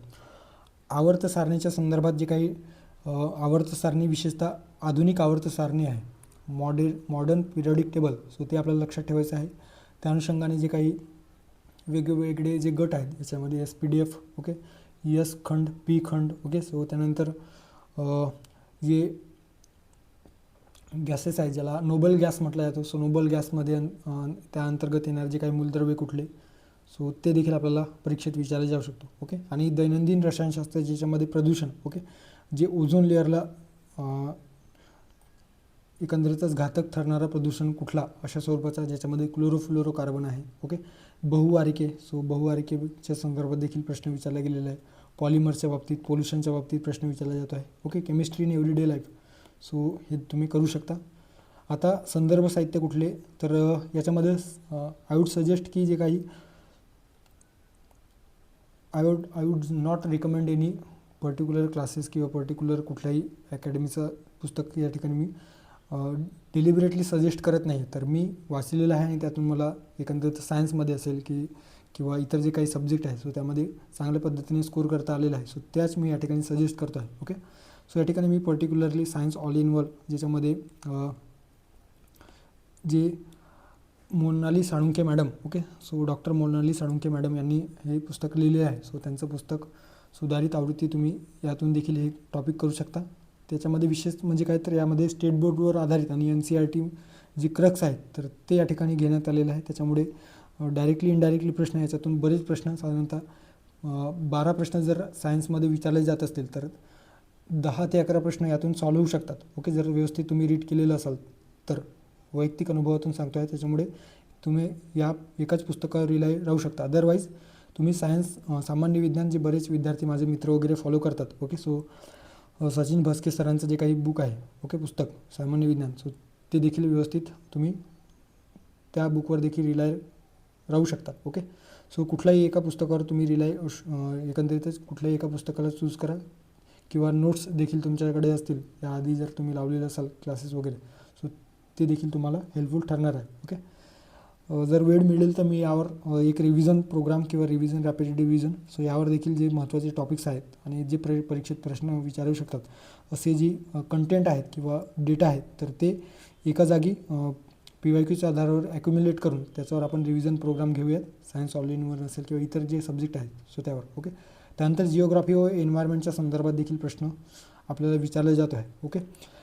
आता यामध्ये काय लक्षात ठेवायचं आहे, तर जिओग्राफीवर 6 प्रश्न आणि एन्व्हायरमेंटच्या बाबतीत 4 प्रश्न, सो असे 10 प्रश्न आपल्याला या 2 टॉपिकमध्ये या दोन टॉपिकवर प्रश्न विचारले जातो आहे. कंबाईन गट ब गट क 2 वर्षाच्या आधारावर 2 वर्षामध्ये जे विचारलेले प्रश्न आहेत सो त्या प्रश्नांचा आधारावरच या ठिकाणी हे दिलेलं आहे. ओके, सर्वात आधी आपण जर 6 प्रश्न भूगोलाचे बघितलं तर साधारणतः 6 प्रश्नापैकी 5 प्रश्न आपल्याला एकंदरीतच महाराष्ट्राच्या भूगोलाच्या संदर्भात प्रश्न विचारले जाऊ शकतो. एक प्रश्न साधारणतः कृषी पारिस्थितिकी असेल, आर्थिक भूगोल असेल किंवा भारताच्या संदर्भात जे काही भारताचे वेगवेगळे पर्वत रांगा आहेत, नद्या आहेत, ओके, किंवा इतर जे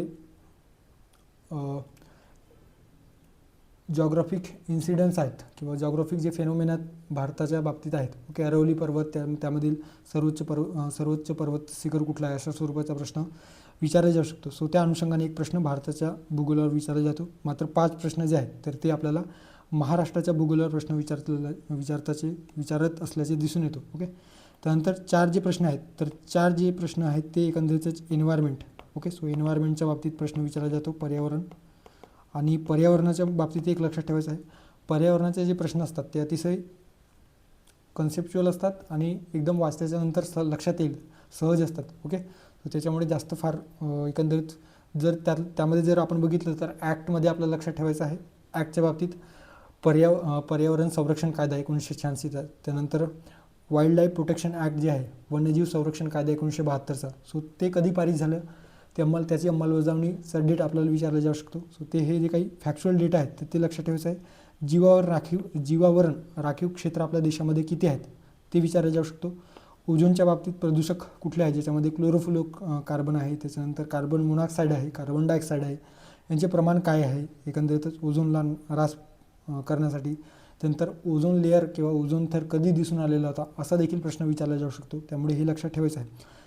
शाश्वत विकास ध्येयावर देखील एक प्रश्न विचारला जात आहे, सो ते देखील लक्षात ठेवायचं आहे. SDG आधारित प्रश्न विचारला जातो आहे. ओके, सो या ठिकाणी 10 प्रश्न आपल्याला भूगोलाच्या अनुषंगाने दिसून येतात. ओके, सो महाराष्ट्राच्या भूगोलामध्ये नदी प्रणाली, त्यानंतर वनसंपत्तीमध्ये अभयारण्य असतील, त्यानंतर जंगले असतील. ओके, सो इथं वन्यजीव अभयारण्य कुठले आहेत, त्यानंतर टायगर रिझर्वच्या बाबतीत प्रश्न विचारला जाऊ शकतो. प्राकृतिक भूगोलामध्ये सह्याद्री पर्वत आणि इथे जे काही वेगवेगळे पर्वतरांगा आहेत, सातमाळा आहे, अजिंठा, त्यानंतर हरिश्चंद्र बालाघाट आहे, शंभू महादेव, या दरम्यानच्या ज्या नद्या आहेत, ओके, तापी आणि गोदावरी नदीला वेगळे करणारे जे काही पर्वतश्रेणी, कोणत्या पर्वतश्रेणीमुळे तापी आणि गोदावरी नदी वेगळी केली जाते, जे काही नदीखोर आहेत ते वेगळे केले जातात, असा प्रश्न विचारला जाऊ शकतो. तापी आणि उत्तरेकडील जे काही नर्मदा नदी आहे, सो या 2 नद्यांना वेगळं करणारं जे काही पर्वत श्रेणी आहे ते कोणता पर्वतश्रेणी आहे असा देखील प्रश्न विचारला जाऊ शकतो. सो त्यामुळे प्राकृतिक जे पर्वत श्रेणीच्या बाबतीत प्रश्न विचारला जातो आहे. दख्खन पठार आपल्याला लक्षात ठेवायचं आहे. दख्खन पठार जे काही ज्वालामुखीच्या उद्रेकामुळे किंवा ज्वालामुखीच्या भ्रंशमूलक प्रवाहामुळे आपल्या महाराष्ट्राचा जो पठार तयार झालेला आहे, दख्खनचा पठार, सो त्या अनुषंगाने आणि या पठाराच्या अनुषंगाने जी माती आहे, ओके, सॉईलच्या बाबतीत देखील प्रश्न विचारला जाऊ शकतो. जांभी मृदा आहे, त्यानंतर काळी मृदा, ओके, सो त्यावर आधारित प्रश्न विचारला जाऊ शकतो. त्यासोबतच अत्यंत महत्त्वाचं म्हणजे जे खनिज संपत्ती आहे, खनिज संपत्तीवर आधारित देखील आपल्याला प्रश्न विचारला जातो आहे. सो त्याच्यामध्ये लोह खनिजचे प्रमाण असेल, दगडी कोळसाचे प्रमाण कोणत्या जिल्ह्यामध्ये सापडतो आहे, ओके, सो त्या जिल्ह्याच्या पर्टिक्युलर भागामध्ये कोणत्या भागामध्ये सापडतो आहे असा देखील प्रश्न आयोगाने आधी विचारलेला आहे आणि भविष्यात देखील यावर प्रश्न विचारले जाऊ शकतात. ओके, सो त्यामुळे लक्षात ठेवायचं आहे. त्यानंतर नदी प्रणालीमध्ये काय करायचं आहे तर जे मुख्य नद्या आहेत ज्याच्यामध्ये गोदावरी, तापी, कृष्णा, भीमा, त्यानंतर कोकणातील महत्त्वाच्या नद्या, त्यांचा उपनद्या काय आहेत, ओके, महत्त्वाच्या उपनद्या, सो त्यावर देखील आयोग प्रश्न विचारू शकतो, त्यामुळे ते देखील आपल्याला व्यवस्थित करायचं आहे. भारताच्या बाबतीत एक प्रश्न प्राकृतिक मैदाने असतील. त्यानंतर पर्यावरणाच्या बाबतीत लक्षात ठेवायचं आहे जे वेगवेगळे कायदे आहेत पर्यावरणाच्या अनुषंगाने, ओके, सो ते कधी प्रकाशित झाले किंवा राजपत्रात कधी प्रकाशित करण्यात आले, त्याची अंमलबजावणी कधी झाली, ते त्याला राष्ट्रपतींनी कधी स्वाक्षरी दिली किंवा राष्ट्रपतींनी त्यावर स्वाक्षरी कधी केली असा देखील प्रश्न विचारला जाऊ शकतो. पर्यावरण कायदा झाला तुमचा वाईल्ड लाईफ प्रोटेक्शन ॲक्ट, वन्यजीव संरक्षण कायदा 1972चा. त्यानंतर हवामान बदलच्या संदर्भात हवा प्रदूषण प्रतिबंध कायदा आहे, ओके, त्यानंतर जल प्रदूषण प्रतिबंध कायदा आहे, ओके, सो हे अशा स्वरूपाचा प्रश्न आपल्याला विचारला जाऊ शकतो. ओके, सो ते लक्षात ठेवायचं आहे. त्यानंतर पर्यावरणीय आरोग्य संघटना, एखादा नवीन चालू घडामोडीवर आधारित नवीन परिषदा, समजा COP30 परिषद पार पडलेली असतील, सो कोणत्या ठिकाणी पार पडलेलं आहे, त्याच्यामध्ये काय स्वीकारण्यात आलेलं आहे, जे मेन महत्त्वाचे जे पॉईंट्स आहेत तर ते आपल्याला ॲटलिस्ट माहिती असायला हवी. सेंद्रिय शेतीच्या बाबतीत याआधी आयोगाने प्रश्न विचारलेला होता आणि कंबाईन गट क मध्ये ती किती एकरपर्यंत सेंद्रिय शेती सिक्कीम राज्यामध्ये केली जाते असा प्रश्न विचारलेला आहे. साधारणतः 2017-18च्या पूर्वपरीक्षेमध्ये, वेगवेगळ्या पूर्वपरीक्षा असतील, मुख्य परीक्षा असतील, त्यामध्ये हे जे प्रश्न आहेत सेंद्रिय शेतीच्या बाबतीत ते हमखास एक प्रश्न विचारला जायचे की भारतातील कोणते राज्य 100% सेंद्रिय शेती करणारे पहिले राज्य बनलेलं आहे, अशा स्वरूपाचा प्रश्न विचारला जातो आहे गेलेला आहे. किंवा याआधी देखील मुख्य परीक्षेमध्ये नुकत्याच जे काही मुख्य परीक्षा झालेल्या आहेत सो त्यावर देखील आयोगाने प्रश्न विचारलेला आहे. आता त्याच्यामध्ये आणखी थोडा डीप जाऊन सेंद्रिय शेतीमध्ये सिक्कीममध्ये पहिले सेंद्रिय शेती करण्यात आलेलं आहे किंवा सिक्कीम 100% सेंद्रिय शेती करणारे पहिले राज्य ठरलेले आहेत. मग आता किती एकरामध्ये ते सेंद्रिय शेती करण्यात आला, अशा स्वरूपाचा प्रश्न विचारला जातो आहे. त्यानंतर आपत्ती आधारित एक प्रश्न अलीकडे विचारला जातो आहे. चेर्नोबिल आपत्ती असेल, त्यानंतर भूकंप असतील, एकंदरीत सुनामी असेल, यावर आधारित प्रश्न अलीकडे विचारला जातो आहे, सो ते लक्षात ठेवायचं. त्यानंतर कंबाईन गडब प्राकृतिक कोकण किनाऱ्याच्या बाबतीत प्रश्न विचारलेला होता. खनिज संपत्ती, हवामानाचे वर्गीकरण, ओके, ज्याच्यामध्ये कोपेन यांनी मांडलेलं हवामान असेल किंवा डॉक्टर त्रिवार्था यांनी मांडलेलं हवामान असेल, त्याच्यामध्ये महाराष्ट्र आणि भारताचे जे हवामानाचे वर्गीकरण आहे या दोन्ही व्यक्तींनी केलेलं आहे, दोन्ही वैज्ञानिकांनी केलेलं, सो ते आपल्याला माहिती असायला हवी. भारतातील पर्टिक्युलर भागामध्ये, फॉर एक्झाम्पल राजस्थानचा जो पट्टा आहे, सो राजस्थानचा तिकडे मेवाड वगैरेचा जो पट्टा आहे, सो तिकडे कोणता हवामान प्रणाली आपल्याला दिसून येते, हवामानाचे वर्गीकरण करण्यानुसार कोणते हवामान जे आहेत ते आपल्याला दिसून येते. इकडे दक्षिणेकडे आपल्या महाराष्ट्रामध्ये कोणत्या प्रकारचे हवामान दिसून येतात, सो अशा स्वरूपाचा प्रश्न देखील आपल्याला विचारला जाऊ शकतो. ओके, सो ते देखील आपल्याला लक्षात ठेवायचं आहे. पर्वतश्रेणी यावर प्रश्न विचारला गेलेला आहे. वस्तीचे प्रकार, ओके, वस्तीचे प्रकार आपल्याला देखील करून ठेवायचा आहे. चौकोनाकृती वस्ती असतील, त्यानंतर नद्यांचा किनारवर्ती भागात असणारे जे वस्ती आहेत, सो त्यांचे जे वैशिष्ट्य आहेत, सो वैशिष्ट्यांवर आधारित प्रश्न विचारला जाऊ शकतो. ओके, पर्यावरणाच्या बाबतीत आपत्तीच्या संदर्भात जे आंतरराष्ट्रीय दिवस असतील, ओके, जैवविविधता दिवस असेल किंवा पर्यावरण दिवस असेल, सो त्यावर देखील प्रश्न विचारला जाऊ शकतो. त्यानंतर इतर जे महत्त्वाचे दिनविशेष आहेत, सो त्यावर पर्यावरणाच्या अनुषंगाने प्रश्न विचारला जाऊ शकतो. त्यानंतर जर गट क मध्ये बघितलं 2024मध्ये, तर महाराष्ट्राच्या वनसंपत्तीवर आधारित प्रश्न विचारला गेलेला होता. नदी प्रणाली, हवामान प्रकार, लोकसंख्येवर एक प्रश्न विचारण्यात आलेला होता. वनसंपत्ती उत्पादनांच्या बाबतीत प्रश्न विचारला गेलेला होता. खनिज संपत्ती अत्यंत महत्त्वाचं आहे. खनिज संपत्ती दरवर्षी एक प्रश्न यावर असतोच. औद्योगिक प्रदूषणाच्या बाबतीत प्रश्न होता. त्यानंतर वन व्यवस्थापनाच्या बाबतीत प्रश्न विचारला गेलेला होता. संयुक्त वन व्यवस्थापन, जे इंटरनॅशनल युनायटेड नेशनची जी काही अलाइड संस्था आहे किंवा एन्व्हायरमेंट प्रोग्राम जे आहे, United Nation Environment Programme, so त्या अनुषंगाने जे वन व्यवस्थापन आहे, सो त्याबाबतीत प्रश्न विचारला गेलेलं होतं. त्यानंतर वसुंधरा परिषद, त्यावर देखील प्रश्न होता. आणि क्योटो प्रोटोकॉल, जे वेगवेगळ्या परिषदा आयोजित करण्यात आलेल्या आहे, पर्यावरणीय परिषदा, सो त्यावर आयोगाने प्रश्न विचारलेला आहे. ओके, आता कोणते टॉपिक महत्त्वाचे आहेत, सो या ठिकाणी भूगोलाचे 8 टॉपिक आणि पर्यावरणाचे 6 टॉपिक, सो असे 14 टॉपिक तुम्हाला या ठिकाणी करून ठेवायचे आहे. आता भूगोलाचे 8 टॉपिक करत असताना प्राकृतिक भूगोल, याच्यामध्ये पर्वत, शिखर, मैदान, ओके, दख्खनचे पठार किंवा आपले जे त्यामध्ये पर्वतश्रेणीच्या बाबतीत एकंदरीत जर आपण बघितलं तर त्यांचा उतार कोणाकडे कमी होत जातो, कोणत्या दिशेला वाढत जातो, ओके, उत्तर ते दक्षिण उतार कशा आहे, अशा स्वरूपाचा प्रश्न देखील आपल्याला परीक्षेत विचारले जाऊ शकते. त्यानंतर नदी प्रणाली, ज्याच्यामध्ये गोदावरी, भीमा, त्यासोबतच आपली कृष्णा, ओके, सो गोदावरी, भीमा, कृष्णा, तापी नदी आहे. कोकणातील ज्या नद्या आहेत, कोकणातील नद्यांसोबतच ज्या काही खाड्या आहेत, ओके, कोणत्या नद्यावर कोणती खाडी आहे, या स्वरूपाचा जोड्या लावा स्वरूपाचा प्रश्न विचारले जाऊ शकते. त्यानंतर हवामान प्रकारामध्ये कोपेन आणि डॉक्टर त्रिवार्था यांनी जे दोन शास्त्रज्ञांनी जे वर्गीकरण दिलेलं आहे, तर ते व्यवस्थित करून ठेवायचं आहे. त्यानंतर खनिज संपत्तीमध्ये दगडी कोळसा, लोह खनिज, बॉक्साईट, ओके, मॅग्नीज हे कुठे सापडतात, ओके, त्यांचे लोकेशन आपल्याला विचारले जाऊ शकतो. दगडी कोळसाचे प्रकार विचारले जाऊ शकतो.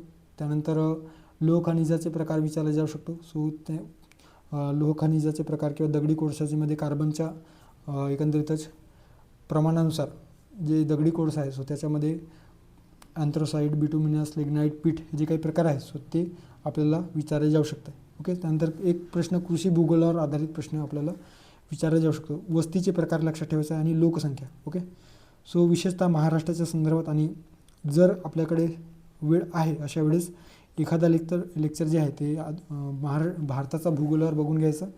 मॅरेथॉन लेक्चर बघायचा यूट्यूबवर. सो तो तुम्हाला त्या ठिकाणी एक प्रश्नासाठी तो कवर होऊन जाईल. ओके, सो त्या यूट्यूबच्या माध्यमातून किंवा मॅरेथॉन लेक्चरच्या माध्यमातून जो भारताचा भूगोल आहे तो कवर होईल. ओके, सो त्यावर एक प्रश्न विचारला जातो साधारणतः. त्यानंतर पर्यावरणावर आधारित सर्वात आधी कोणकोणते टॉपिक महत्त्वाचे आहेत तर परिषदा व्यवस्थित करायचा आहे. क्योटो परिषद असेल, वसुंधरा परिषद असेल, त्यानंतर व्हिएन्ना कॉन्फरन्स असतील. ओके, सो व्हिएन्ना कॉन्फरन्स विशेषतः ओझोन लेअरच्या संरक्षणाच्या संदर्भात. किगाली अमेंडमेंट जी काही परिषद झालेली होती ते आपल्याला विचारले जाऊ शकतो. पॅरिस परिषद जे पॅरिस 2015मध्ये. त्यासोबतच जे काही प्रदूषण, ओके, जलप्रदूषण, हवा प्रदूषण, त्याचे उपाय, त्या संदर्भात जे काही ॲक्ट वगैरे पारित करण्यात आलेले आहेत सो त्यावर आयोग प्रश्न विचारू शकतो. त्यानंतर पर्यावरणीय कायदे जे आहेत ज्याच्यामध्ये आधीच सांगितलं 1986चा पर्यावरणीय संरक्षण कायदा, 1972चा वाईल्ड लाईफ प्रोटेक्शन ॲक्ट, वन्यजीव संरक्षण कायदा, त्यानंतर हवा प्रदूषण प्रतिबंध कायदा, जल प्रदूषण प्रतिबंध कायदा, त्यानंतर वेस्ट मॅनेजमेंटच्या संदर्भात जे काही कायदे करण्यात आलेले आहेत त्यावर देखील प्रश्न विचारला जाऊ शकतो. SDGच्या अनुषंगाने शाश्वत विकास ध्येय, SDGच्या अनुषंगाने देखील एखादा प्रश्न विचारला जाऊ शकतो. नैसर्गिक आपत्ती, याच्यामध्ये भूकंप आहे, सुनामी आहे. ओके, त्यानंतर आणखी त्याच्यामध्ये जर मॅनमेड डिझास्टर असतील ज्याच्यामध्ये चेर्नोबिल आहे, भोपाळची जी काही दुर्घटना झालेली आहे 1985मध्ये जे दुर्घटना झालेली होती, आय थिंक 1986मध्ये. ओके, सो ते कोणत्या वायूमुळे झालेलं होतं अशा स्वरूपाचा प्रश्न देखील विचारला जाऊ शकतो. आणि पर्यावरण व्यवस्थापन इन जनरल असते, ते वाचल्यानंतर आपल्याला सहज लक्षात येऊ शकतो की पर्यावरण संरक्षणासाठी कोणकोणत्या उपायांचा आपण तरतूद केल्या पाहिजे किंवा कोणकोणत्या उपायाला प्राधान्य दिलं पाहिजे अशा स्वरूपाचा प्रश्न विचारले जाऊ शकतो. सो हे किमान 14 ते 15 टॉपिक आपल्याला व्यवस्थित करायचं आहे. आता सोर्स कुठला आहे तर महाराष्ट्र भूगोलासाठी तुम्ही दीपस्तंभाकडे जाऊ शकता. ओके, सो दीपस्तंभ प्रकाशनाचं जे काही महाराष्ट्र भूगोल आहे सो ते तुम्ही रीड करू शकता. अदरवाईज तुम्ही नोट्स वगैरे तुमच्याकडे असतील तर ते देखील बघू शकता.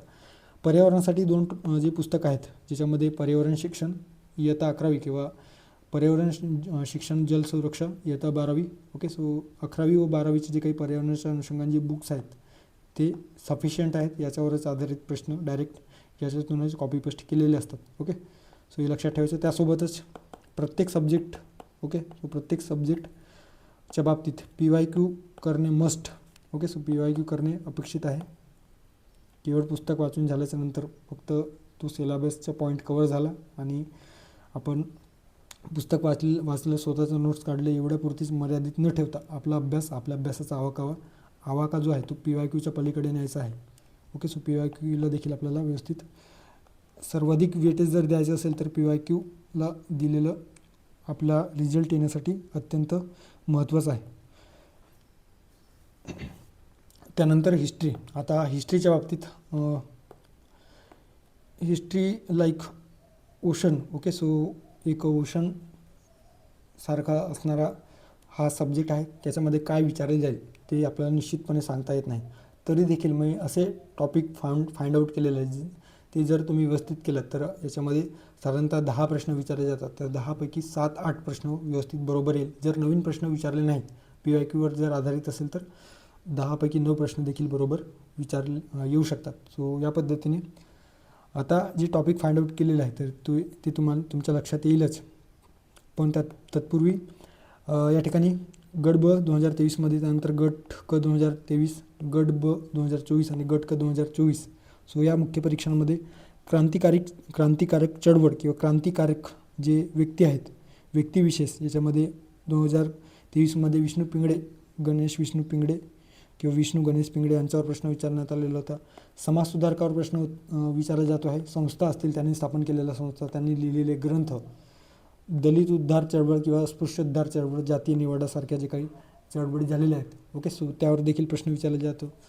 त्याच्यामध्ये विशेषतः जर आपण बघितलं तर अस्पृश्य उद्धारामध्ये शाहू महाराजांनी जे काही कार्य केलेले आहेत सो त्यावर प्रश्न विचारला जाईल, किंवा डॉक्टर बाबासाहेब आंबेडकरांचं जे काही कार्य आहेत किंवा त्यांनी जे लेखन संपदा त्यांनी लिहिलेलं आहे, वृत्तपत्र असतील किंवा त्यांनी जे पुस्तकं लिहिलेली असतील सो त्यावर देखील, किंवा त्यांचे महत्त्वाचे इव्हेंट्स आहे. फॉर एक्झाम्पल आता महाडचा सत्याग्रह वगैरे जे त्यांनी केलेलं होतं, ओके, काळाराम मंदिर सत्याग्रह, सो त्यावर देखील त्या इव्हेंटवर आधारित प्रश्न देखील विचारला जाऊ शकतो. महाराष्ट्रीयन वृत्तपत्रांवर 100% एक तरी प्रश्न दरवर्षी विचारला जातो आहे. मग ते राज्यसेवा पूर्व असो, कंबाईन पूर्व असो की मुख्य, त्यावर प्रश्न विचारला जातो आहे. त्यामुळे महाराष्ट्रीयन जे काही वृत्तपत्र आहेत आणि त्याचे संपादक सो ते आपल्याला जोड्या लावा स्वरूपाचा प्रश्न अगेन विचारला जाऊ शकतो. त्याच्यामुळे हे आपल्याला व्यवस्थित करून ठेवायचं आहे. समाजसुधारकांवर साधारणतः 2 ते 3 प्रश्न आपल्याला समाजसुधारकांवर किंवा व्यक्तिविशेषावर आधारित प्रश्न विचारला जातो आहे. सो 10 प्रश्न असतील तर 10पैकी साधारणतः 3 ते 4 प्रश्न, म्हणजे मिनिमम 3 प्रश्न, कमीत कमी 3 प्रश्न समाजसुधारकांवर विचारायचे आपल्याला दिसून येतो. ओके, फॉर एक्झाम्पल या ठिकाणी तुम्ही बघू शकता समाजसुधारकांच्या बाबतीत संस्था आणि ग्रंथ जे होते तर जोड्या लावा स्वरूपाचा प्रश्न विचारलेला होता 2023मध्ये. त्यानंतर गोपाळ गणेश आगरकर, त्यानंतर परत डॉक्टर विठ्ठल रामजी शिंदे यांच्यावर प्रश्न विचारलेला होता. महादेव गोविंद रानडे यांच्यावर प्रश्न विचारलेला होता. म्हणजे फक्त समाजसुधारकांचा विचार केला तर 1, 2, 3 आणि 4 प्रश्न यावर विचारण्यात आलेला आहे. ओके, त्यानंतर एक प्रश्न सांप्रदायिकतेचा विकास, ज्याच्यामध्ये मुस्लिम लीग आहे, हिंदू महासभा आहे किंवा इतर जे काही सांप्रदायिक संस्था आहेत किंवा सांप्रदायिक हेतूने तयार झालेल्या ज्या संघटना आहेत सो त्यावर प्रश्न विचारला जातो आहे. कम्युनिस्ट पार्टी ऑफ इंडिया आहेत सो त्यावर देखील प्रश्न विचारला जाऊ शकतो. ओके, सो लेफ्टिस्ट ज्याला म्हटलं जातो आहे. ओके, त्यानंतर वृत्तपत्रांवर 2 प्रश्न विचारले गेले होते, महाराष्ट्रातील वृत्तपत्रे. त्यानंतर प्रार्थना समाज, ब्राह्मो समाज, सत्यशोधक समाज. ओके, सो यावर देखील त्याचे त्या अनुषंगाने मुखपत्र कुठले होते, त्यांचं ब्रीदवाक्य काय होतं, त्या संदर्भात त्या संस्थेशी संबंधित असणारे सदस्य कोण होते, ओके, त्याचे अध्यक्ष कोण होते, उपाध्यक्ष, त्याची पहिली परिषद किंवा पहिली बैठक कुठं पार पडली, अशा स्वरूपाचा प्रश्न विचारला जाऊ शकतो. सो ते लक्षात ठेवायचं. ब्रिटिश वृत्तपत्रांवर एक प्रश्न विचारण्यात आलेला होता. क्रांतिकारक अगेन गदर चळवळीच्या संदर्भात विष्णू गणेश पिंगळे यांच्यावर प्रश्न विचारण्यात आलेला होता. महाराष्ट्रातील शेतकरी चळवळ यावर देखील प्रश्न विचारला गेलेला आहे. सुधारक कृष्णशास्त्री चिपळूणकर यांच्यावर प्रश्न विचारण्यात आलेला आहे. असहकार आंदोलन, सो गांधीजींच्या किंवा गांधी युगातील 2 प्रश्न, किमान 2 किंवा 1 प्रश्न या गांधी युगातील चळवळीबाबतीत प्रश्न विचारला जातो आहे.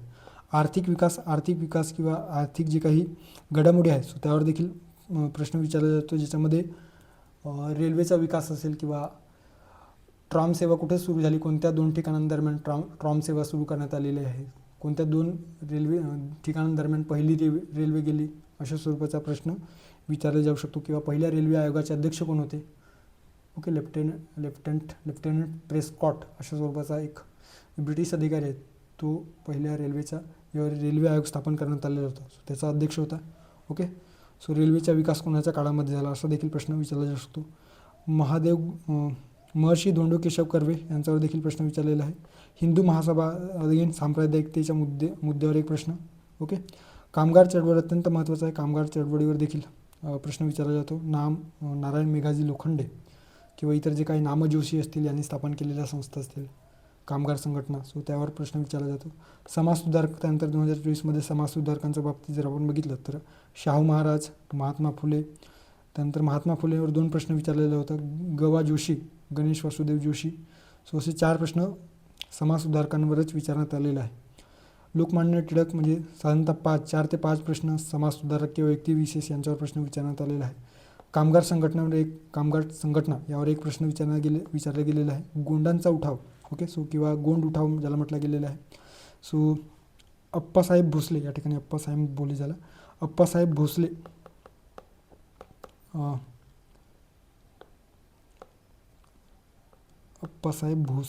यावर प्रश्न, नागपूरचे अप्पासाहेब भोसले यांच्यावर एक प्रश्न विचारण्यात आलेला होता. महात्मा गांधीजींचं जे काही वर्धा शिक्षण योजना आहेत सो त्यावर प्रश्न विचारला गेलेला होता. आणि हिंदू महासभा. ओके, गट क मध्ये 2024मध्ये वृत्तपत्रे, भाऊ महाजन यांनी सुरू केलेले वृत्तपत्रे कोणते असा प्रश्न विचारण्यात आलेला होता. कामगार संघटना आहे आयटक, कामगार चळवळ किंवा कामगार संघटना त्यांनी स्थापन केलेल्या त्या संदर्भात असलेले जे काही व्यक्ती आहेत सो त्यांच्याविषयी विचारला जाऊ शकतो. अस्पृश्यता निवारण परिषद चळवळ, माणगाव परिषद असेल, नागपूरची जी काही चळवळ असेल किंवा परिषद असेल, जातीय निवाडा असेल, ओके. सो अस्पृश्यांसाठी जे काही जातीय मतदारसंघ त्यामध्ये किती जागा देण्यात आलेलं होतं असं देखील प्रश्न विचारला जाऊ शकतो. आदिवासी उठाव, भिल्लांचा उठाव, त्यानंतर गोंड उठाव, आणखी त्याच्यामध्ये जर आपण बघितलं तर तंटभिल्ले वगैरे जे आहेत, सो त्यांचा उठावाच्या संदर्भात प्रश्न विचारला जाऊ शकतो. व्यक्तिविशेषावर आधारित एखादा प्रश्न विचारला जातो. हिंदू महासभावर अगेन सतत प्रश्न विचारला जात आहे, व्यवस्थित करून ठेवायचा आहे हिंदू महासभा. चले जाव चळवळ, आता गांधीयुगातील चळवळीबद्दल प्रश्न विचारताना एक प्रश्न, एक किंवा दोन प्रश्न आयोग विचारत आहे, ज्याच्यामध्ये असहकार चळवळ असेल, सविनय कायदेभंग असेल, किंवा भारत छोडो आंदोलन किंवा चले जाव आंदोलन या संदर्भात प्रश्न असतील, किंवा इतर जे काही गांधीजींनी जे उपोषण वगैरे केलेले असतील सत्याग्रहाच्या संदर्भात किंवा केलेले सत्याग्रह त्यांच्या बाबतीतला प्रश्न विचारला जात आहे. त्यानंतर संस्थेच्या आधारावर जर संस्था बघितलं तर इंडियन नॅशनल काँग्रेसच्या बाबतीत लक्षात ठेवायचं आहे. इंडियन नॅशनल काँग्रेस आणि त्यापूर्वी जे काही संस्था संघटना स्थापन झालेल्या आहेत, ज्याच्यामध्ये बॉम्बे प्रेसिडेन्सी असोसिएशन, सार्वजनिक सभा, त्यासोबतच इंडियन असोसिएशन, आणखी इतर जे काही संस्था संघटना आहेत त्यांचे संस्थापक सचिव कोण होते, कोणत्या वर्षी स्थापन झालेलं आहे, इतकंच व्यवस्थित करून ठेवायचं आहे. कामगार संघटना कालानुक्रमे कधी स्थापन झालेलं आहे त्यावर प्रश्न विचारण्यात आला होता. INC इंडियन नॅशनल काँग्रेसचे फैजपूर अधिवेशन यावर प्रश्न विचारण्यात आलेला आहे, ओके. सो इतकं जे टॉपिक याच्यामध्ये आपण बघितलं प्रश्न, तर ते टॉपिक कुठले आहेत तर समाजसुधारक, साधारणतः तीन एक प्रश्न समाजसुधारकांवर विचारला जातो, 2 ते 3 प्रश्न. वृत्तपत्रांवर एखादा प्रश्न विचारला जातो, 1 किंवा 2 प्रश्न.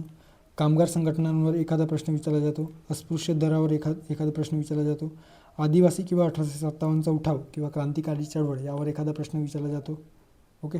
सो असे सांप्रदायिकतेचा एकतर हिंदू महासभा, मुस्लिम संघटना किंवा जे काही सर सय्यद अहमद खान यांच्या व्यक्तिविशेष, मोहम्मद अली जिन्ना, स्वातंत्र्यवीर सावरकर किंवा मदन मोहन मालवीय, लाला लजपत राय, ओके.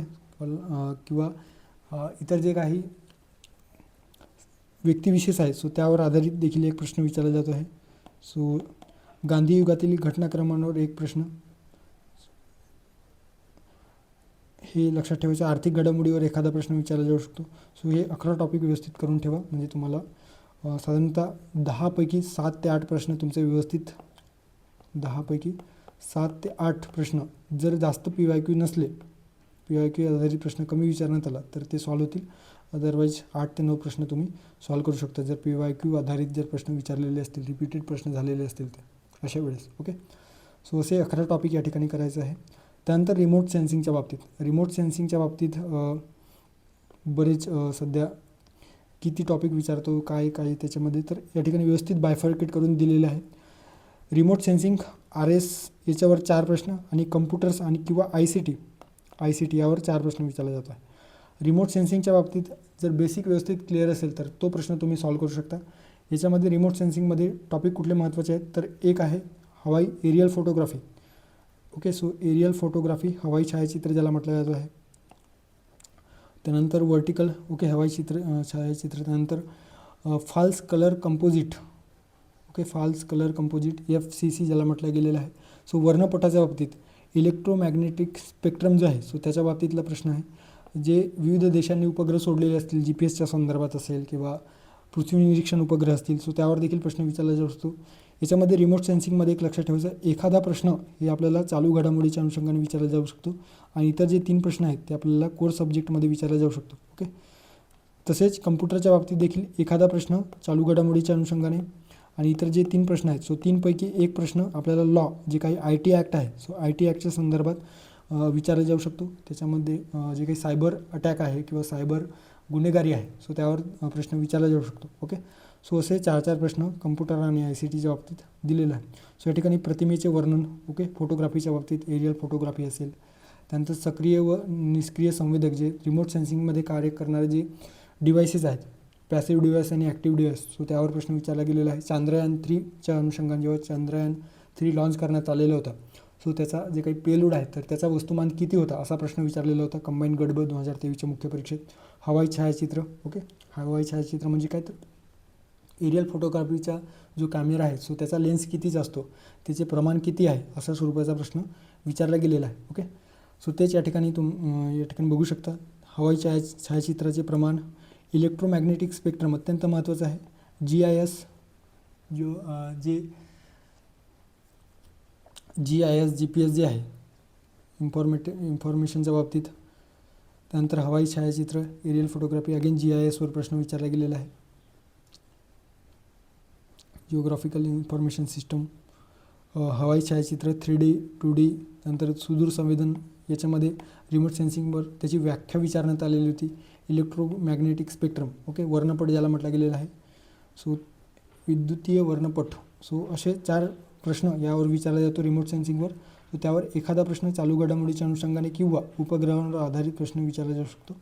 सो हे लक्षात ठेवायचं. त्यानंतर ICTच्या बाबतीत गव्हर्नमेंटने एखादा उपक्रम सुरू केलेला असेल, ओके, डिजिटल इंडिया प्रोग्राम आहे, उमंग नावाचे प्रोग्राम असेल किंवा इतर जे IT ॲक्टच्या संदर्भात असेल, सो त्या स्वरूपाचा प्रश्न विचारला जाऊ शकतो. सायबर गुन्हेगारीला आळा घालण्यासाठी शासनाने जे काही उपक्रम राबवले गेलेले आहे, सो त्यावर एखादा प्रश्न विचारले जाऊ शकतो. Okay, Java programming, cloud computing, cyber यांचे जे काही बेसिक आपल्याला माहिती असायला हवी. जावा प्रोग्रामिंग म्हणजे काय, सो त्याची लँग्वेज कशी चालते किंवा ती प्रक्रिया कशी करते कम्प्युटरवर, त्यासाठी कुठल्या आणखी सॉफ्टवेअरचा वापर केला जातो. क्लाउड कम्प्युटिंग म्हणजे काय, त्याची वैशिष्ट्ये काय आहेत.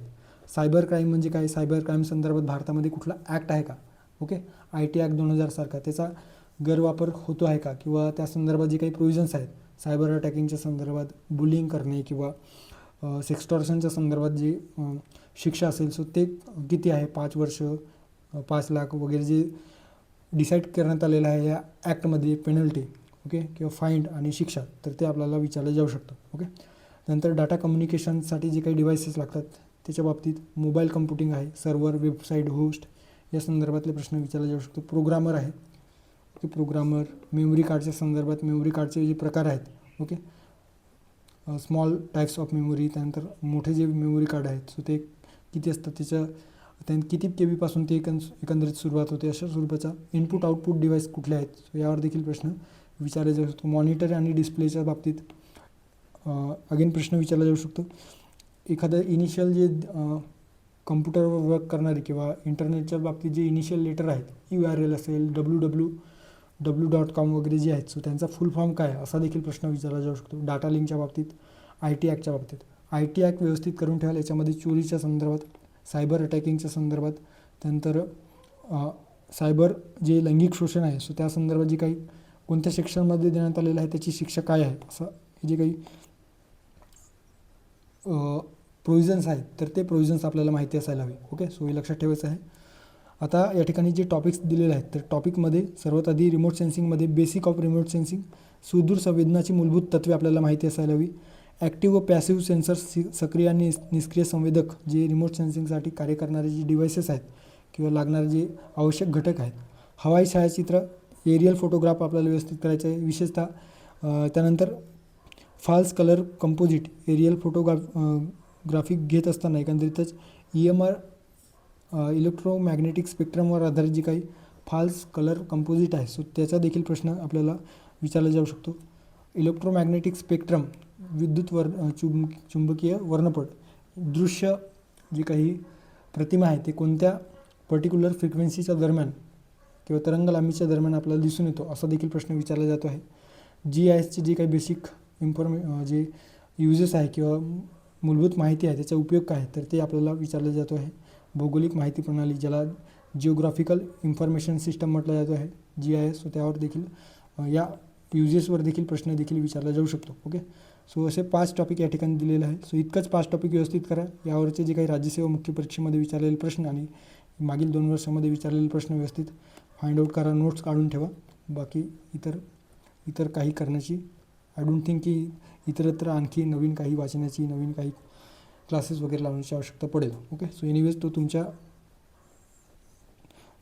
तुम्हाला जर जास्तच कन्फ्यूज जात असेल हा पाठ आणि तुम्हाला वाटतच असेल की या 8 प्रश्नापैकी आपले 8चे 8 बरोबर राहिले पाहिजे, 8 किंवा 8पैकी 7 प्रश्न बरोबर राहिले पाहिजेत, सो तुम्ही तुमच्या पद्धतीने नोट्स वगैरे किंवा क्लासेस वगैरे लावू शकता. ओके, कम्प्युटर किंवा ITच्या बाबतीत बेसिक कम्प्युटर इन्फॉर्मेशन, संगणकाची मूलभूत माहिती, कधी सुरुवात झाली, सुरुवातीला कम्प्युटर कशा पद्धतीचे होते, सुपर कम्प्युटर भारतामध्ये किती आहेत, सध्या कोणकोणती सुपर कम्प्युटर कार्यरत आहेत, सुपर कम्प्युटिंग मिशन भारतामध्ये कधी सुरू करण्यात आली, जे योजना आहेत इनपुट आउटपुट डिव्हाइस प्रोग्रामर, वेगवेगळे प्रोग्रामर जावा आहे, त्यानंतर लिनक्स आहे. ओके, सो इत्यादी जे काही प्रोग्रामर आहेत तर ते आपल्याला माहिती असायला हवी. मेमरी, इनपुट आउटपुट साधने, मेमरीचे प्रकार.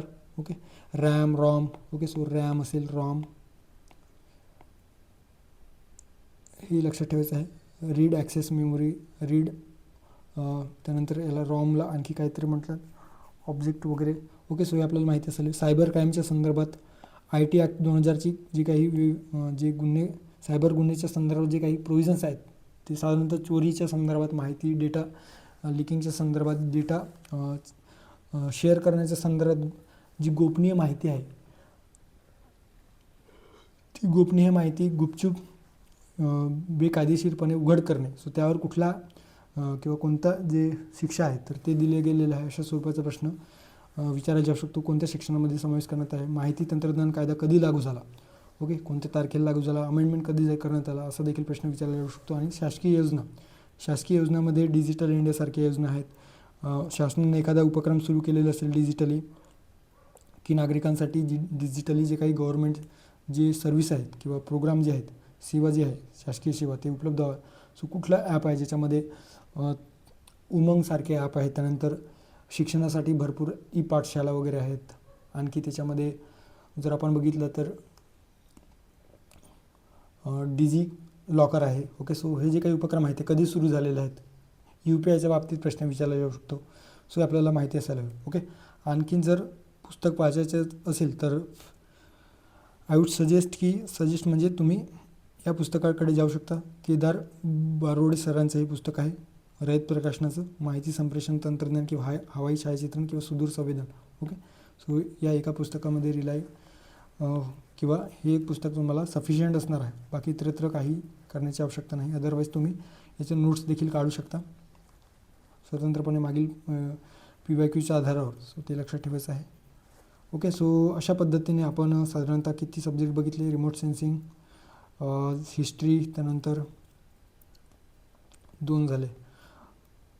जिओग्राफी एन्व्हायरमेंट 3, त्यानंतर आपल्याला जनरल सायन्स 4 आणि इकॉनॉमिक्स 5 आणि साधारणतः आपला जो सर्वांचा आवडता topic Indian politics 6. Okay, so 6 जे विषय आहेत ते 6 विषयांचे जे काही डिटेल या ठिकाणी मागील 2 वर्षामध्ये कोणत्या टॉपिकवर कसे प्रश्न विचारले गेलेले आहेत तर ते एकंदर एक्सेल शीटच्या माध्यमातून आपण बघितलेलं आहे. 6 सब्जेक्ट आपण घेतलेला आहे. याच्यामध्ये चालू घडामोडीचा समावेश करण्यात आलेला नाही. चालू घडामोडी आणि मॅथ रिजनिंग. ओके, सो ते एकंदरीतच तुम्ही चालू घडामोडीवर 10 प्रश्न विचारले जातात. 10 प्रश्न आणि मॅथ रिजनिंगवर एकच मिनटं 6 सब्जेक्ट आपण घेतले. या व्यतिरिक्त जे इतर 3 सब्जेक्ट आहेत, 3 सब्जेक्ट म्हणजे कुठले तर चालू घडामोडी, त्यानंतर RTI ॲक्ट, RTI तसेच RTS. ओके, लोकसेवा हक्क अधिनियम RTI 2005चा आणि लोकसेवा हक्क अधिनियम 2015चा, आणि बुद्धिमत्ता चाचणी आणि अंकगणित आणि बुद्धिमत्ता चाचणी, तसेच स्टॅटिस्टिक अंकगणित, math reasoning. Okay, so math reasoning आणि स्टॅटिस्टिक. सो यामध्ये मॅथ रिजनिंगमध्ये साधारणतः 22 प्रश्न विचारले जातात. लक्षात ठेवायचं, मॅथ रिजनिंग मिळून मॅथ रिजनिंग स्टॅटिस्टिक्सचे 22 प्रश्न. RTI कायदा किंवा RTS कायदा 3 प्रश्न. याच्यामध्ये 2 प्रश्न RTIचे तर एक प्रश्न RTSचे. ओके, सो किंवा 2 प्रश्न RTSचे किंवा एक प्रश्न RTIचे, अशा स्वरूपाचे 3 प्रश्न या ठिकाणी विचारले जातात. नंतर चालू घडामोडीचे 15 प्रश्न विचारले जातात. सो हे आपल्याला लक्षात ठेवायचं आहे. सो असे एकूण साधारणतः 100 प्रश्न विचारले जातात. आणि आपण पेपर 2ची जी काही स्ट्रॅटर्जी म्हणण्यापेक्षा आपण जे काही पोस्टमार्टम या ठिकाणी आपण केलेलं आहे, कशा पद्धतीने कोणकोणते टॉपिक महत्त्वाचे आहे त्या संदर्भात संदर्भ साहित्य देखील या ठिकाणी मी सांगितलेलं आहे, जे मी पर्टिक्युलरली या टॉपिकसाठी वापरलेलं आहे किंवा त्याचा एकंदरीत आउटकम चांगल्या पद्धतीने निघतो आहे. सो त्यासाठी मी त्याचा वापर केलेला आहे. होप सो तुम्हाला हे स्ट्रॅटर्जी लेक्चर आवडलेलं असेल. या लेक्चरची जर PDF तुम्हाला पाहिजे असेल तर आपल्या कर्मशैल्या अकॅडमी नावाचं जे काही टेलिग्राम चॅनल आहे, ज्या टेलिग्राम चॅनलची लिंक तुम्हाला या व्हिडिओच्या डिस्क्रिप्शन बॉक्समध्ये मिळेल. सो त्या लिंकच्या माध्यमातून तुम्ही हे PDF ॲक्सेस करू शकता. आणि जे काही आपण जे ठरवलेलं आहे, ज्याच्यामध्ये आपल्याला इंडियन पॉलिटी कव्हर करायचं आहे, त्यानंतर आपल्याला इकॉनॉमिक्सच्या बाबतीत जे महत्त्वाचे कोर टॉपिक्स आहेत तर ते रिवाईज करायचं आहे. आणि जर जमलंच तर जनरल सायन्स देखील आपण करूयात. ओके, सो हे जे काही टॉपिक्स आहेत ते आपल्याला लवकरात लवकर कव्हर करायचं आहे. साधारणतः 50 पेजेसमध्ये नोट्स प्रिपेअर होतील अशा पद्धतीने मी ते सध्या प्रिपेअर करतो आहे. ओके, जेणेकरून आणि with the help of PYQs data. Okay, so थांबूया या ठिकाणी, भेटूया पुढच्या लेक्चरमध्ये. थँक्यू, धन्यवाद, ऑल द बेस्ट.